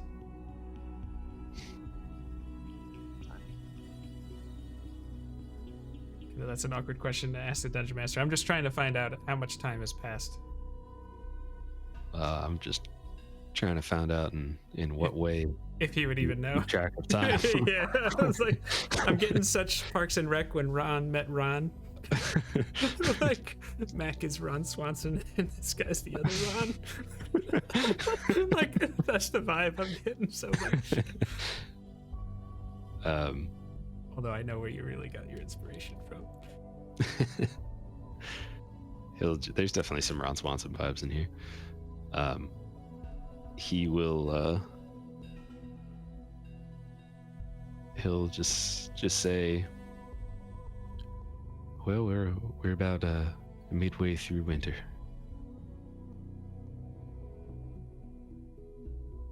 Does Vale know anything about perhaps between his every night studying the Archmage's book and or his studies throughout his life, really, about Malleus Mir, about the passage of time being different there?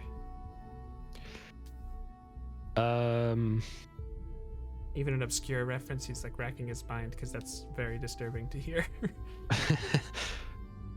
roll a straight intelligence check Okay. with disadvantage. Yikes. Okay. Okay, 19 and a 13. 13 plus 3, so 16.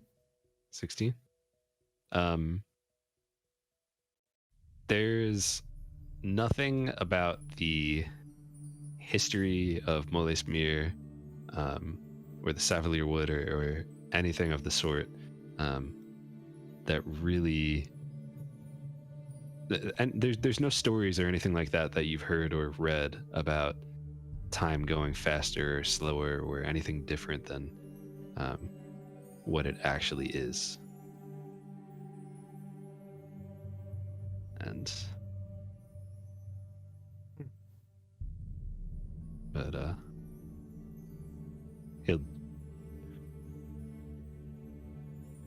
he's just gonna kind of look at you a little bit funny, but not in like a suspicious kind of way, more in like just kind of like sheer like curiosity and almost like just a little bit of confusion, or just like a and he'll just say, yeah, that's a very, very strange question to ask. Why wouldn't you know what time it is? Just a quick question for you. How much time do I feel like we're missing? How much time do you feel like you're missing? Well, you started your adventure. You essentially went to Malleus Mir in the very beginning of fall, and you came out and he's telling you it's the middle of winter. So, a couple months, 3 months? Definitely at least a couple months. We could pull up the calendar and time. When he says that, Mac kind of looks startled a little bit at Vale. Like he's giving Vale a look like, shut up? No, more of just like a little bit of shock. Okay. But he looks at Vale. Okay. Yeah, Vale's eyes are just meet his, like, you know, just confusion in Vale's eyes. I just feel like we're missing months. He just looks at Echo and Melly. Oh, gods. I can't place them, can you? We couldn't have been down there that long, could we?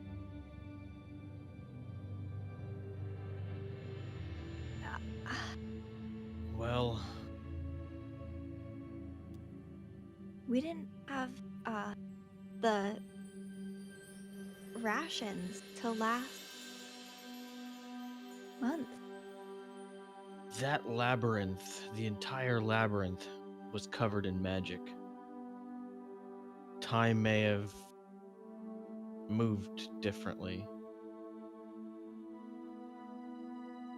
Can't think of anything, but Always possible. Owen, I'm sorry to be a little presumptuous, but do you have any way of contacting people who are far away?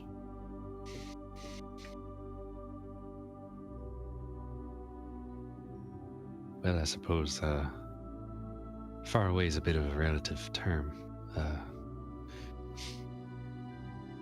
How far away are you looking to contact someone? The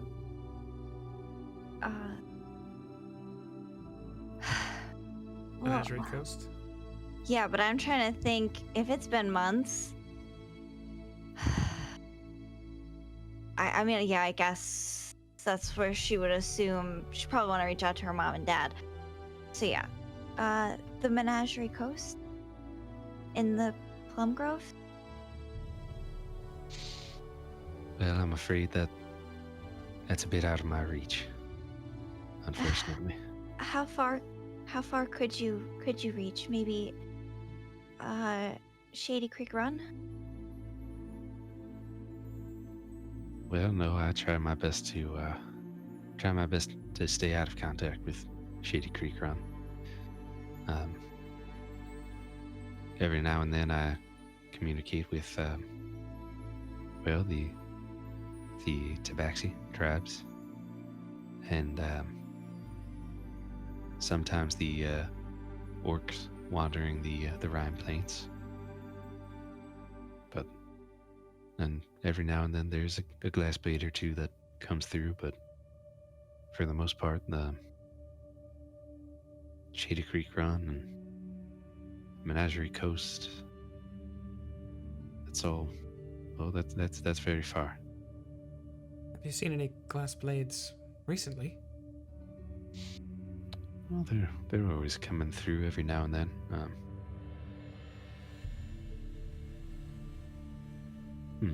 Last time I saw a glass blade around these parts was, well, maybe about 2 weeks ago. Did you happen to make conversation with them? Well, no, not really. Nothing in particular.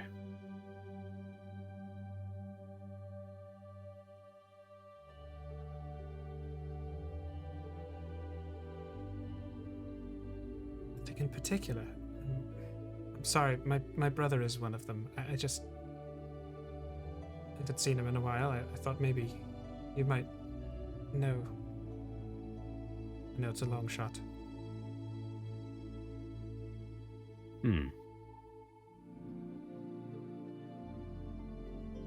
What's your brother's name? Fail.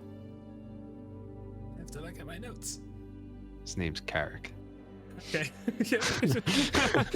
I just found it too. His name is Carrick Singaran. And then Vale just opens up his hand and a little shadow forms into an image of him. This is what he looks like. I've met Carrick before. He's a very nice young elf. He was in the group that came by here a few weeks back. He said he was not? Or? He was. Him and a young dwarf fellow came by these parts about, was it 2 or 3 weeks ago? We didn't really talk much. They just came by and waved hello as they went on their way. Would Vale have an idea of who that might be? The dwarf? Probably not. Not with that description. Okay. Both of them glass blades, though.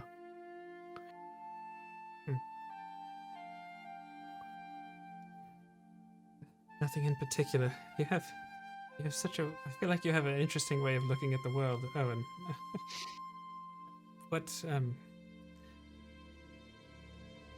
I'd love to know anything you could say. You could tell me about him.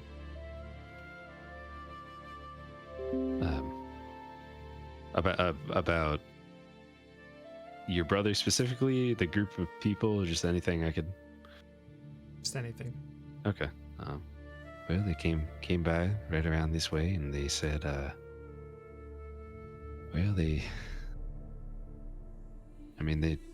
we never talk much about what they might be doing and where they might be going, but I always wish them well on their way, and they always ask for weapons of war, and I tell them no.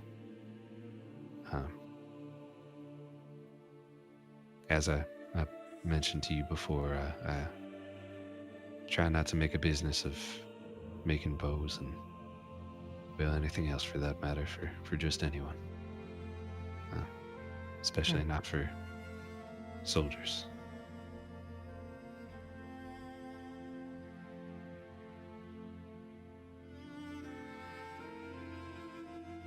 I believe him. Yeah. I mean, you could roll an insight check if you want, but I feel like I would not believe him, but yeah, so you'd believe him. yeah, okay. I just Unless you're feeling like oddly suspicious and you're like, let me just double check that. Not like no, I just feel like with what you just said about us missing months and then any kind of potential contact to some familiarity, I feel like his mind and his eyes would just be kind of just locked in to try and learn. And he's also wondering about if they heard about the Empire doing something, maybe just all of it. kind of look over to Mac and I'll just say, Mac, you mentioned something about a labyrinth. You spent some time lost. Is that correct? I mean, it seemed like we got through it relatively quickly, but now I'm not so sure. Actually, I'm almost afraid to ask. What year is it?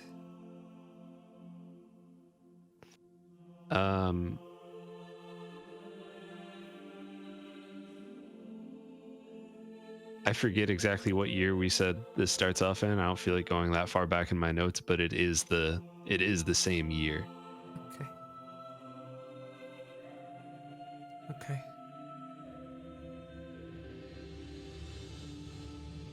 Well, that's good to hear, at least.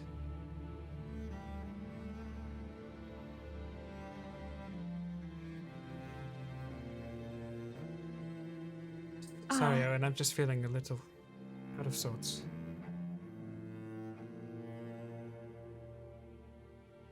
I think that we should leave as soon as we can. And I do appreciate your hospitality.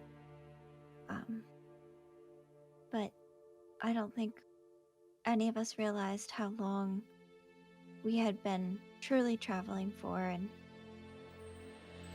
I think maybe we have some ground we need to make up for. There's people that we were worried about just because we hadn't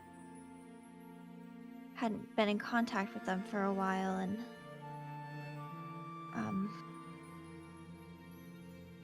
I don't know how long we can really stay. Well, that's quite all right.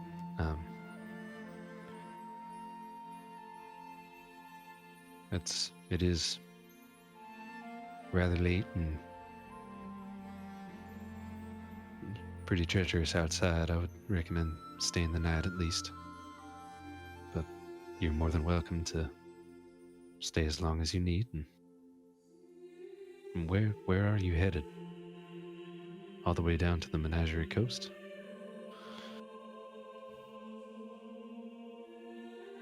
Probably at some point. I don't...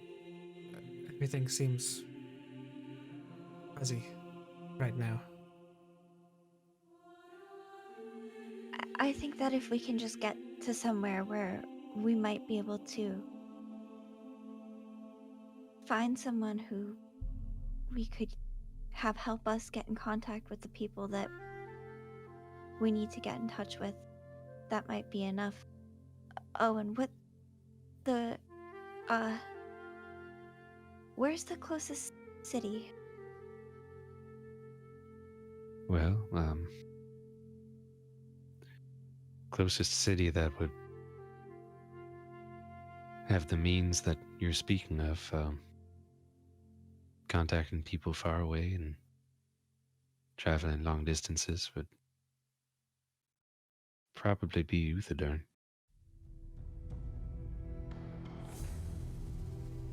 How many days travel is it from here? Do you know? Well, I suppose if you had a way across the Ivory Lake, you'd get there in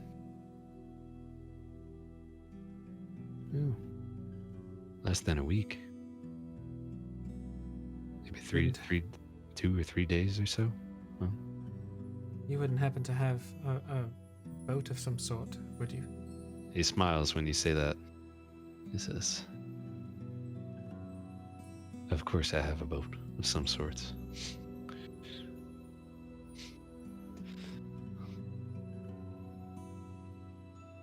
Would you be opposed to or willing to take us across however far? Or perhaps allowing us to borrow it? You've already given us so much, and I feel like a burden to ask, but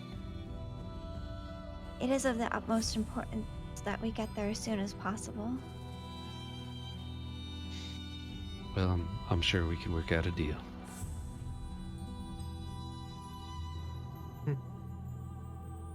Thank you. Quite welcome. Melly looks like very clearly upset and distressed at this point. Sure, Carl would have looked after your sister. I asked him to.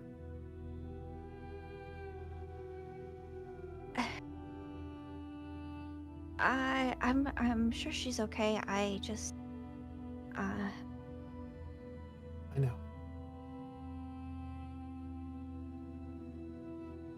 Me too.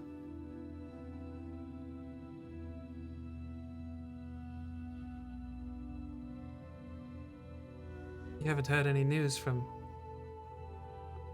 Shady Creek Run or the Empire, have you, Owen? Well, like I said, I try to keep to myself. Stay away Yes. from all the troubles of Shady Creek Run, and the Empire doesn't usually move this far or past the Dunrock Mountains. It's true. Right, well. Thank you for the spitting and the soup. I think I might try and turn in. It's alright with you. That's quite all right. You all have been through a lot. There's some rooms upstairs. I have small rooms you could stay in individually, or if you all feel more comfortable together, you could take the large room.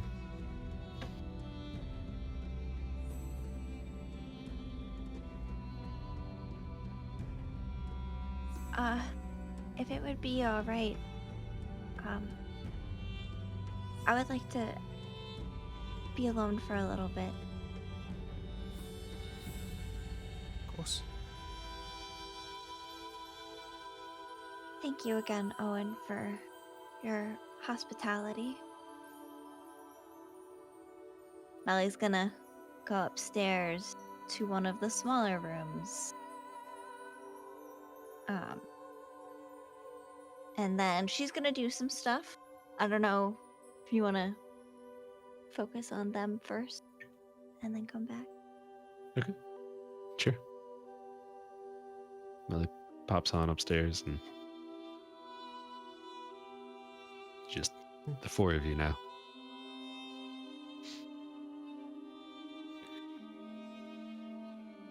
I have a question. Sure. How? I think you mentioned it. I mean, you did mention it. I thought I had it written down, but I guess I don't. The piece of the staff that Mac found and gave to me Mhm. is roughly how large? I don't remember. I thought it was how- between 6 inches and a foot. I just don't remember. It was a pretty small piece. I thought it was closer to a foot, or at think least a foot. I think it is like a little under a foot. Okay. It's just under a foot. Okay.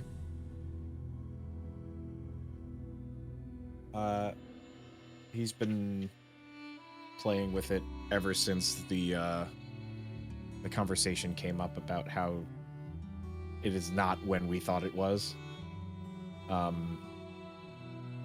Ooh. He's playing it with it. It's almost like it's learned behavior from Mac, Mm-hmm. where like he's just kind of fiddling with it and like kind of twirling it around in his hand.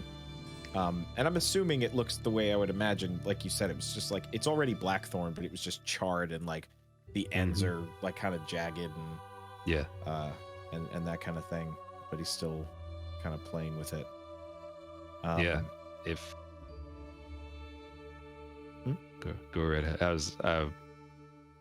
If Owen sees you playing with that, you'd probably mention something. But if you're about to do something, then No, I think he's probably just playing with it, tossing a lot of things around in his head. So Owen would just take a look at you and say, "Well, that looks like a nice piece of blackthorn. I bet it has some stories to tell." You can, you could say that. It belonged to someone important from, well, we'll call it a past life.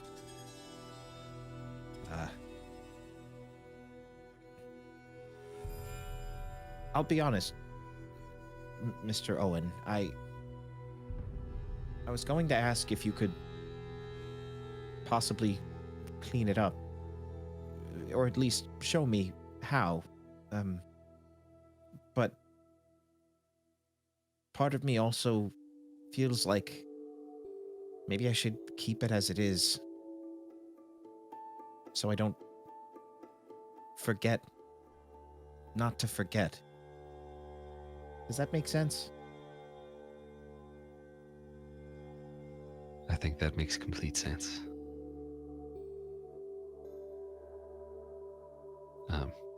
When we go through difficult times, well, sometimes we tend to want to go back to the way things were, but, well, that's just not a possibility.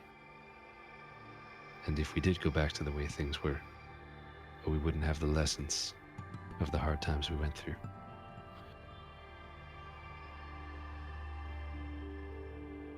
If,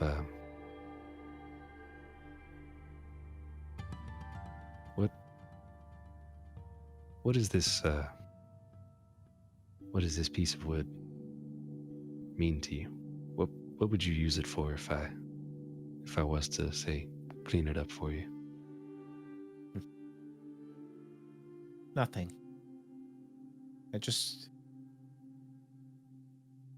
It ending up like this was, like I said,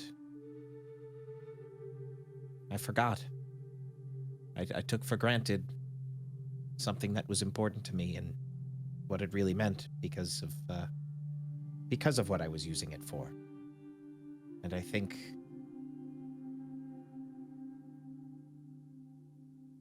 I just don't want to forget.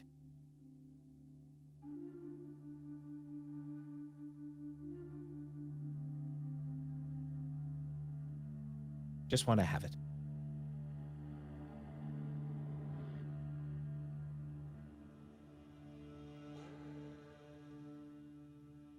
You'd like to leave it the way it is?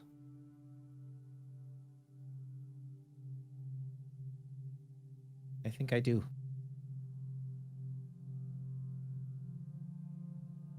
and he's just looking at it. You can see he's getting pretty emotional over it. But then he does smile and look up at Owen.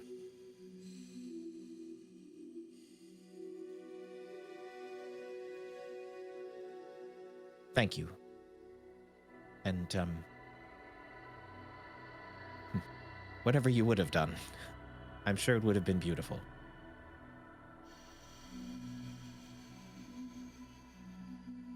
But I think it's beautiful the way it is.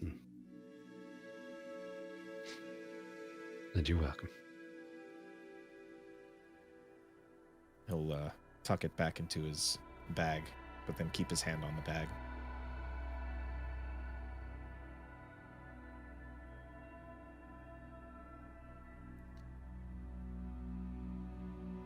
Well, I'm going to see if I can get settled. Vale stands up and goes upstairs.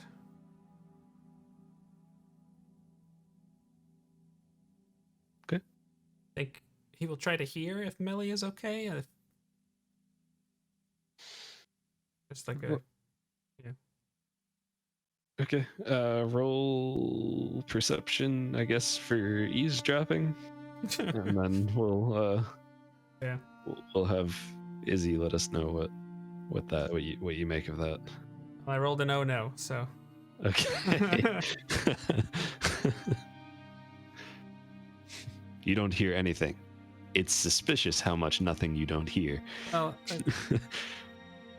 if it's clear which room is occupied, I think he actually would gently knock on the door. I'd say it's, there's several open doors in this hallway, and one of them is closed. So I'd say it's fairly clear. I don't know how you want to handle that with timing or anything, but that whole conversation was just a couple minutes, really. So, Izzee, what do you think Melly would have done? She walks up the stairs and finds a room, and then what? She's gonna sit down and meditate and try and get in touch with her spirit guardian, Morgan Freeman-esque. really mess with Josh now. Really what? Just mess like you already. The voices. I just continue. It's all good. Okay, so I will say, you get yourself situated, you sit down, get in whatever position you want it to be in, to do that, and then right as you start to focus, a rap at the door. You hear knocks at the door. It would be gentle, yeah. Just a Gentle. little. Melly? You okay? What? Yeah? What is it, Vale?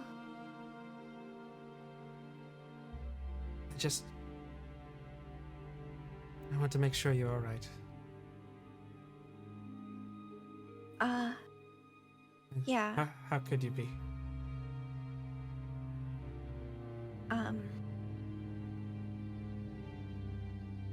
If it's okay, I would like to just be alone right now. Of course. I'm so sorry. Definitely a little weight to that in the way it's said. And if there is a creaky floor, you hear creaks as he walks away to try and find a room for himself.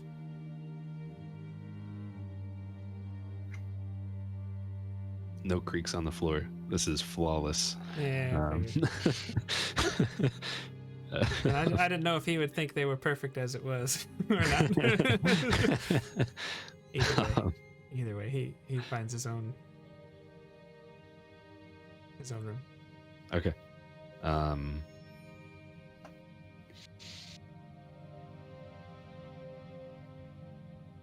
right. I timing again. I guess before we get into Morgan, Mac and Echo, y'all are the last two sitting on the table with or sitting around the table with Owen.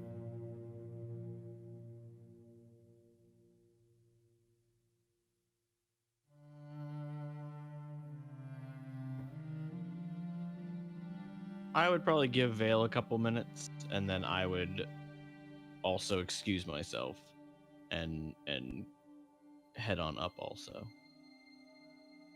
Okay. And you're just finding a room and getting some rest. No, actually, I'm looking for Vale. I don't know Okay. now. See, now there's two doors that I'm assuming are closed. I don't think And unless Vale left his door open. I would leave it a little ajar just to. Yeah, I don't think he would close it yet. Okay. Just getting settled. Evan, would Echo leave with Mac, or would he just wait at the table for a little bit? I think he'd sit down there for a few and Okay. enjoy the quiet, like the crackling of the fire and stuff, with nobody else around. Maybe even meditate for a few minutes.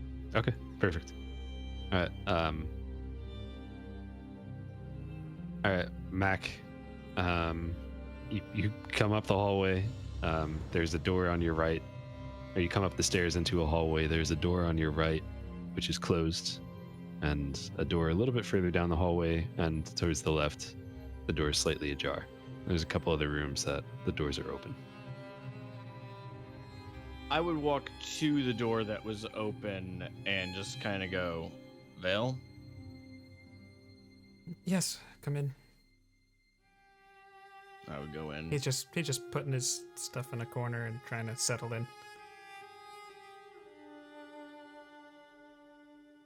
Do you have any clue what happened? He just shakes his head no. Have you heard from him since?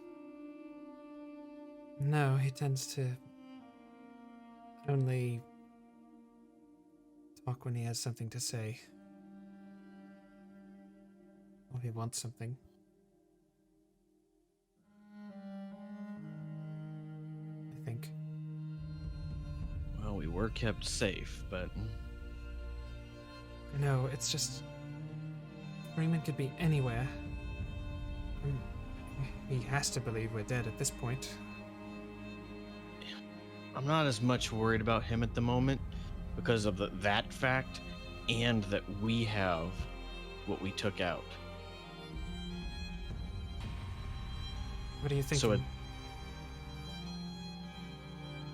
I don't know how much Melly's gonna like this, but I still think we need to be heading toward Bicesteel. I don't think Uthadern is the right move here. And this is gonna sound cold-hearted, but it's been months. If her sister's not okay, there's nothing that we can have done at this point. And if she is okay, going there is not going to help us at all. No, worst case scenario is it alerts someone like Freeman to, well, that we're still around. Exactly. Sometimes I hate it when you're right. I think Bicesteel is the right place too.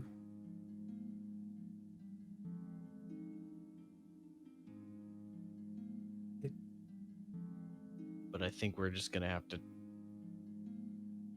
see how Melly is doing tomorrow. I didn't Yes. seem like she was in the mood to talk. Yes, I think you're right.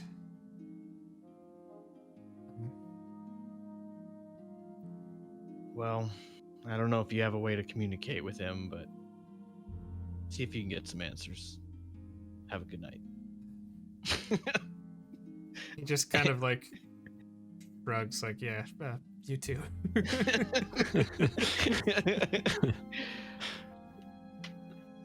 And on that note, I go find another room.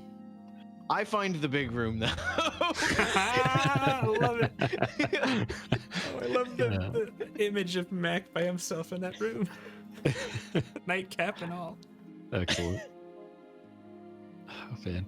I'm just saying, if we had to sleep outside, I would have been warmer than everyone else because of my nightcap. Thank you very much. Fair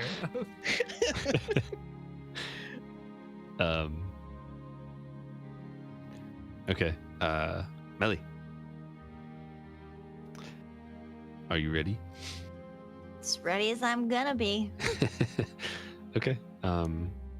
So what do you think about as you're and how do you prepare when you're trying to like meditate and do this thing? What does that look like? So she sits exactly how Echo sits, because that's who she learned it from. And she's gonna do her little thing where she says just nothing, nothing. Like, and it's gonna get quieter and quieter until she's just mouthing the word, and then she stops. And she almost kind of like glows a little bit when she like finally taps in. Nice. Yeah.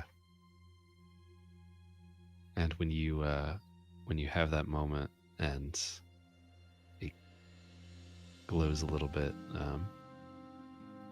there's a second where like you're there and then you just feel like you're now like a fly on the wall in the room instead of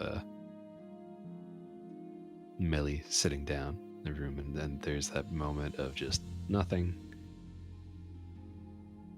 And then you find yourself in just a beautiful, vibrant forest at the foot of a mountain, or just vibrant woods. There's birds flying around, and then there's plenty of life.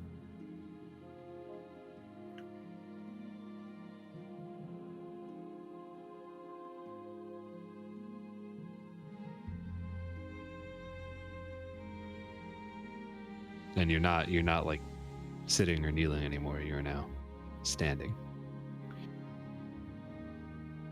and looking around as a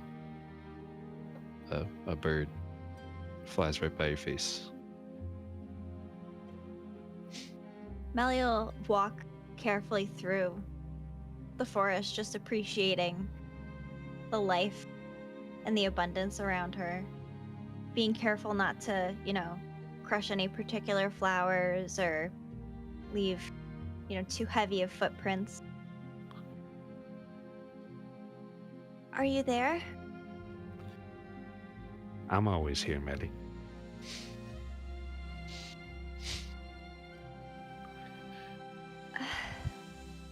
We haven't spoken some time. Yes, it has been a long time. I'm sorry to always come to you in moments of need, but I've always been able to rely on you, and you've taught me so much. Well. I don't know exactly how everything works still, since I'm still learning, but do you know what happened? Me and my friends were traveling, and we've lost time, and if I'm being honest, I really don't care what happened. I just really want to know if my family's okay. If Vale's family's okay. I don't know if you can tell me that, or if you can point us in the direction of someone we can talk to who could tell us, but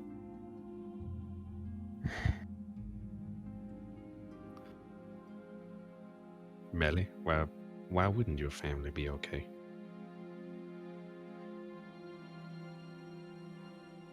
Um, well,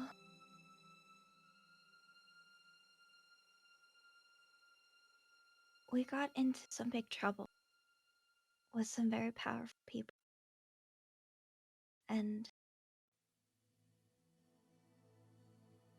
I don't know if they were vengeful enough to go after the people that are related to us that we care about, but I know for a fact that they know about Vale's family and that he's connected to Shady Creek Run, and I just worry about them putting all the pieces together, and I need to know if they're okay. Well, Melly, Vale is well, he's very well known in this area. He's been working around this.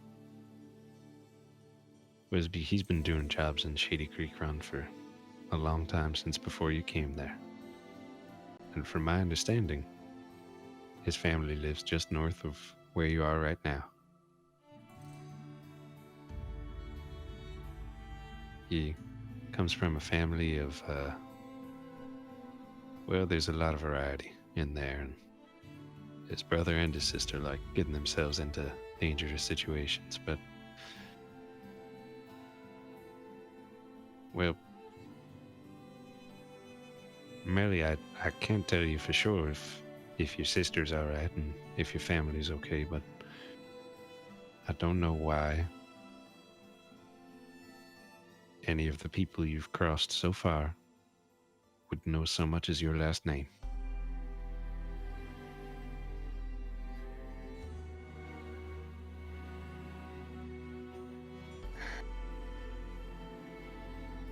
Well, I guess that makes me feel a little bit better. I'm definitely still worried, but I do appreciate your guidance, and I appreciate you meeting me, and could you offer us any guidance on what to do next?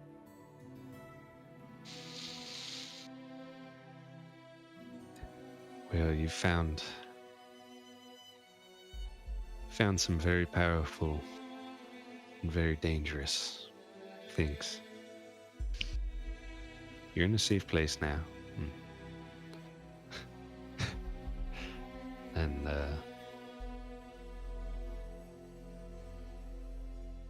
well, what you did and what you gave up, you stopped someone you didn't trust from taking something that was very powerful. What you should do with it next, well, I couldn't tell you exactly, but I could tell you. Keep your friends safe. And do whatever feels right. You're making me proud every time I've watched you, Melly. You're growing into a very powerful, very bright light in this dark world. Melly's kind of like shuffling her feet a little. She definitely gets a little red in the face. Well, I'll keep doing my best. Thank you. You're very welcome. Be safe now. And he'll kind of grab your hand for a second, kind of like this, and just put your hand in between. You feel like you put like a piece of paper in your hand, and then that's it. It fades. And we'll move on to Mr. Echo just hanging out, enjoying the quiet. uh, Owen's gonna kind of look at you and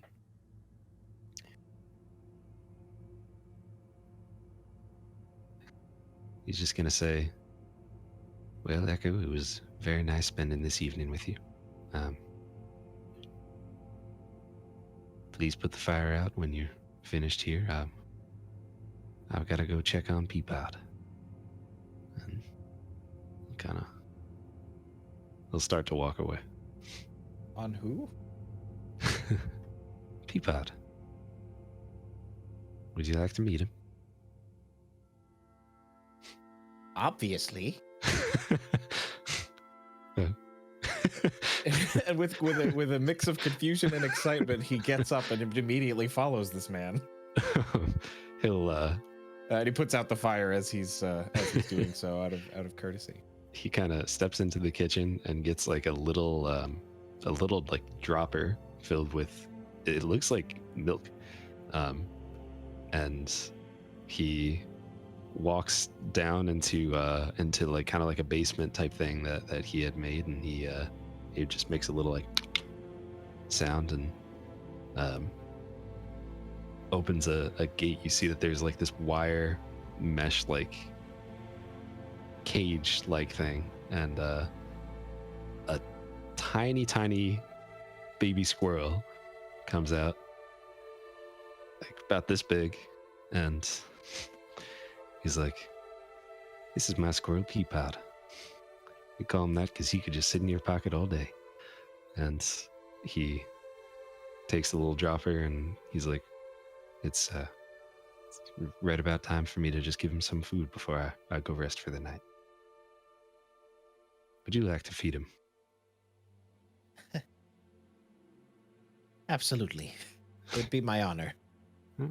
I'll give you the little dropper and kind of take Peapod in his hands and just kind of put him on, hand him to you, and you got the little tiny baby squirrel and a little dropper. Yeah, he does his best to not mess it up. Like, you could see there's some anxiety where he's like afraid of if it's as tiny as it sounds. I mean, Echo's obviously a halfling too, but this is a very small creature. He doesn't want to accidentally squish it. So he's just being as gentle as he possibly can. Yeah, kind of like when you have like a when you have a niece or a nephew or whatever, and they Like hand your them to first you, time and you're holding like, yeah, okay. Yes, I think there's a few seconds of like maybe he's holding it kind of wrong, and then he like shuffles and like, oh, and feeds him.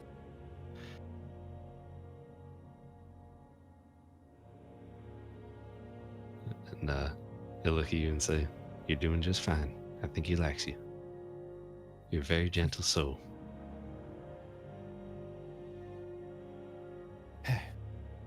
This was unexpected. I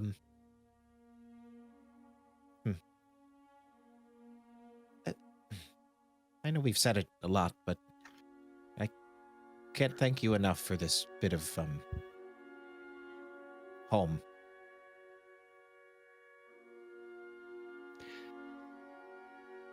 Well, you're very welcome.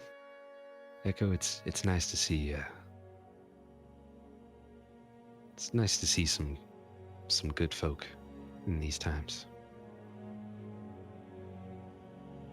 It sounds like you keep good company if you're a friend of Miss Rain. I do my best. If you do happen to see her or contact them, just let her know that Echo says thanks for the shoes. I'll do just that. Well, I hate to take up more of your time, sir. I'll head upstairs. All right. And he'll bow very deeply after handing back Peapod. Dust off his vest, and then make his way upstairs. He won't bow as deep, but he will kind of like, nod his head like that to you. Anyone have anything they'd like to do before they rest for the night?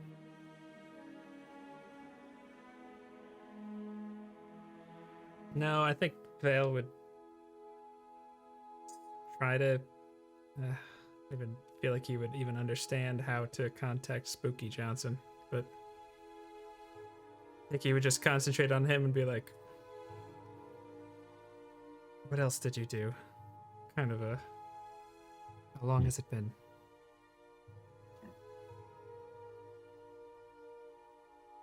Not necessarily expecting an answer, but trying nonetheless.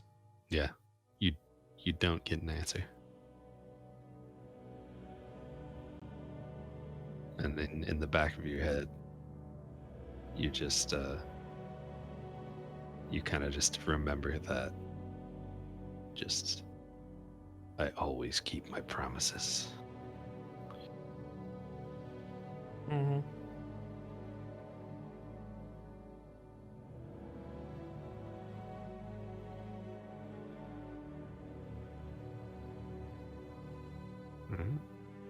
Yeah, that's it. Okay. Well, it is 10 o'clock, which is, I think that's like our scheduled end time.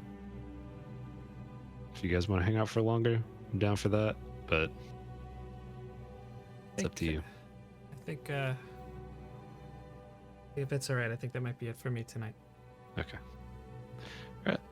So we'll pick up from there next week. Does anyone have any more questions about anything? And we'll try to answer them more thoroughly than we answered Skilly's question. But we're going to get back to that. We're going to loop back to that. That was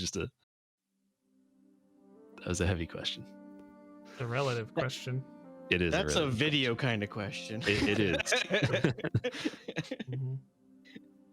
It was fun.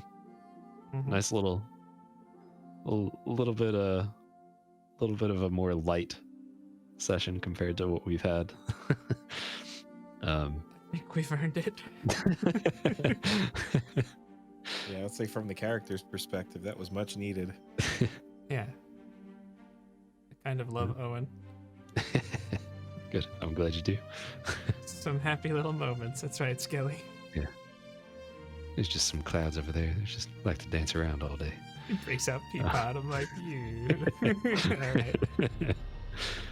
I want to see character art of Echo feeding Peapod because Oh my that's gosh. everything. I would have no money left if I commissioned all the character art I want of Echo. Oh my gosh. I'd have no Same. money. Same. Mm-hmm. Oh man. Well, everybody, thank you so much for hanging out with us. Eric, Skelly, it's great to see you all here. Lemon, if you're still here, it's great to see you too. And yeah, Schneider. That's anytime I see Schneider's name pop up in chat, I just get a little smile. Oh, yeah. It's just, hi neighbor. Have a good night, Eric. But if this is your first time here, you can catch up on our past episodes on Spotify. There's a Rare Drop Roleplay Spotify that has all the audio from our last episodes. Like I said, the YouTube, it's going to be back up eventually, but we're still working out essentially just the schedule for that. And if you want to learn more about J&J Tabletop and what Jake and I do, then just do command J&J. You can visit us at youtube.com/J&J Tabletop. We're on TikTok now. We're on Twitter, Instagram, all the things. It's J&J Tabletop. Keep up with Michael at MSTR underscore. MSTR Yoda. Underscore I underscore am. And FBO at it's FBO. Rare Drop, just go to raredrop.co and you will find all those things. I'm the real Josh T. My buddy with the beard, that's not Evan, is Jay and Jake _. And we will see you soon. Have a great day. Be excellent to each other.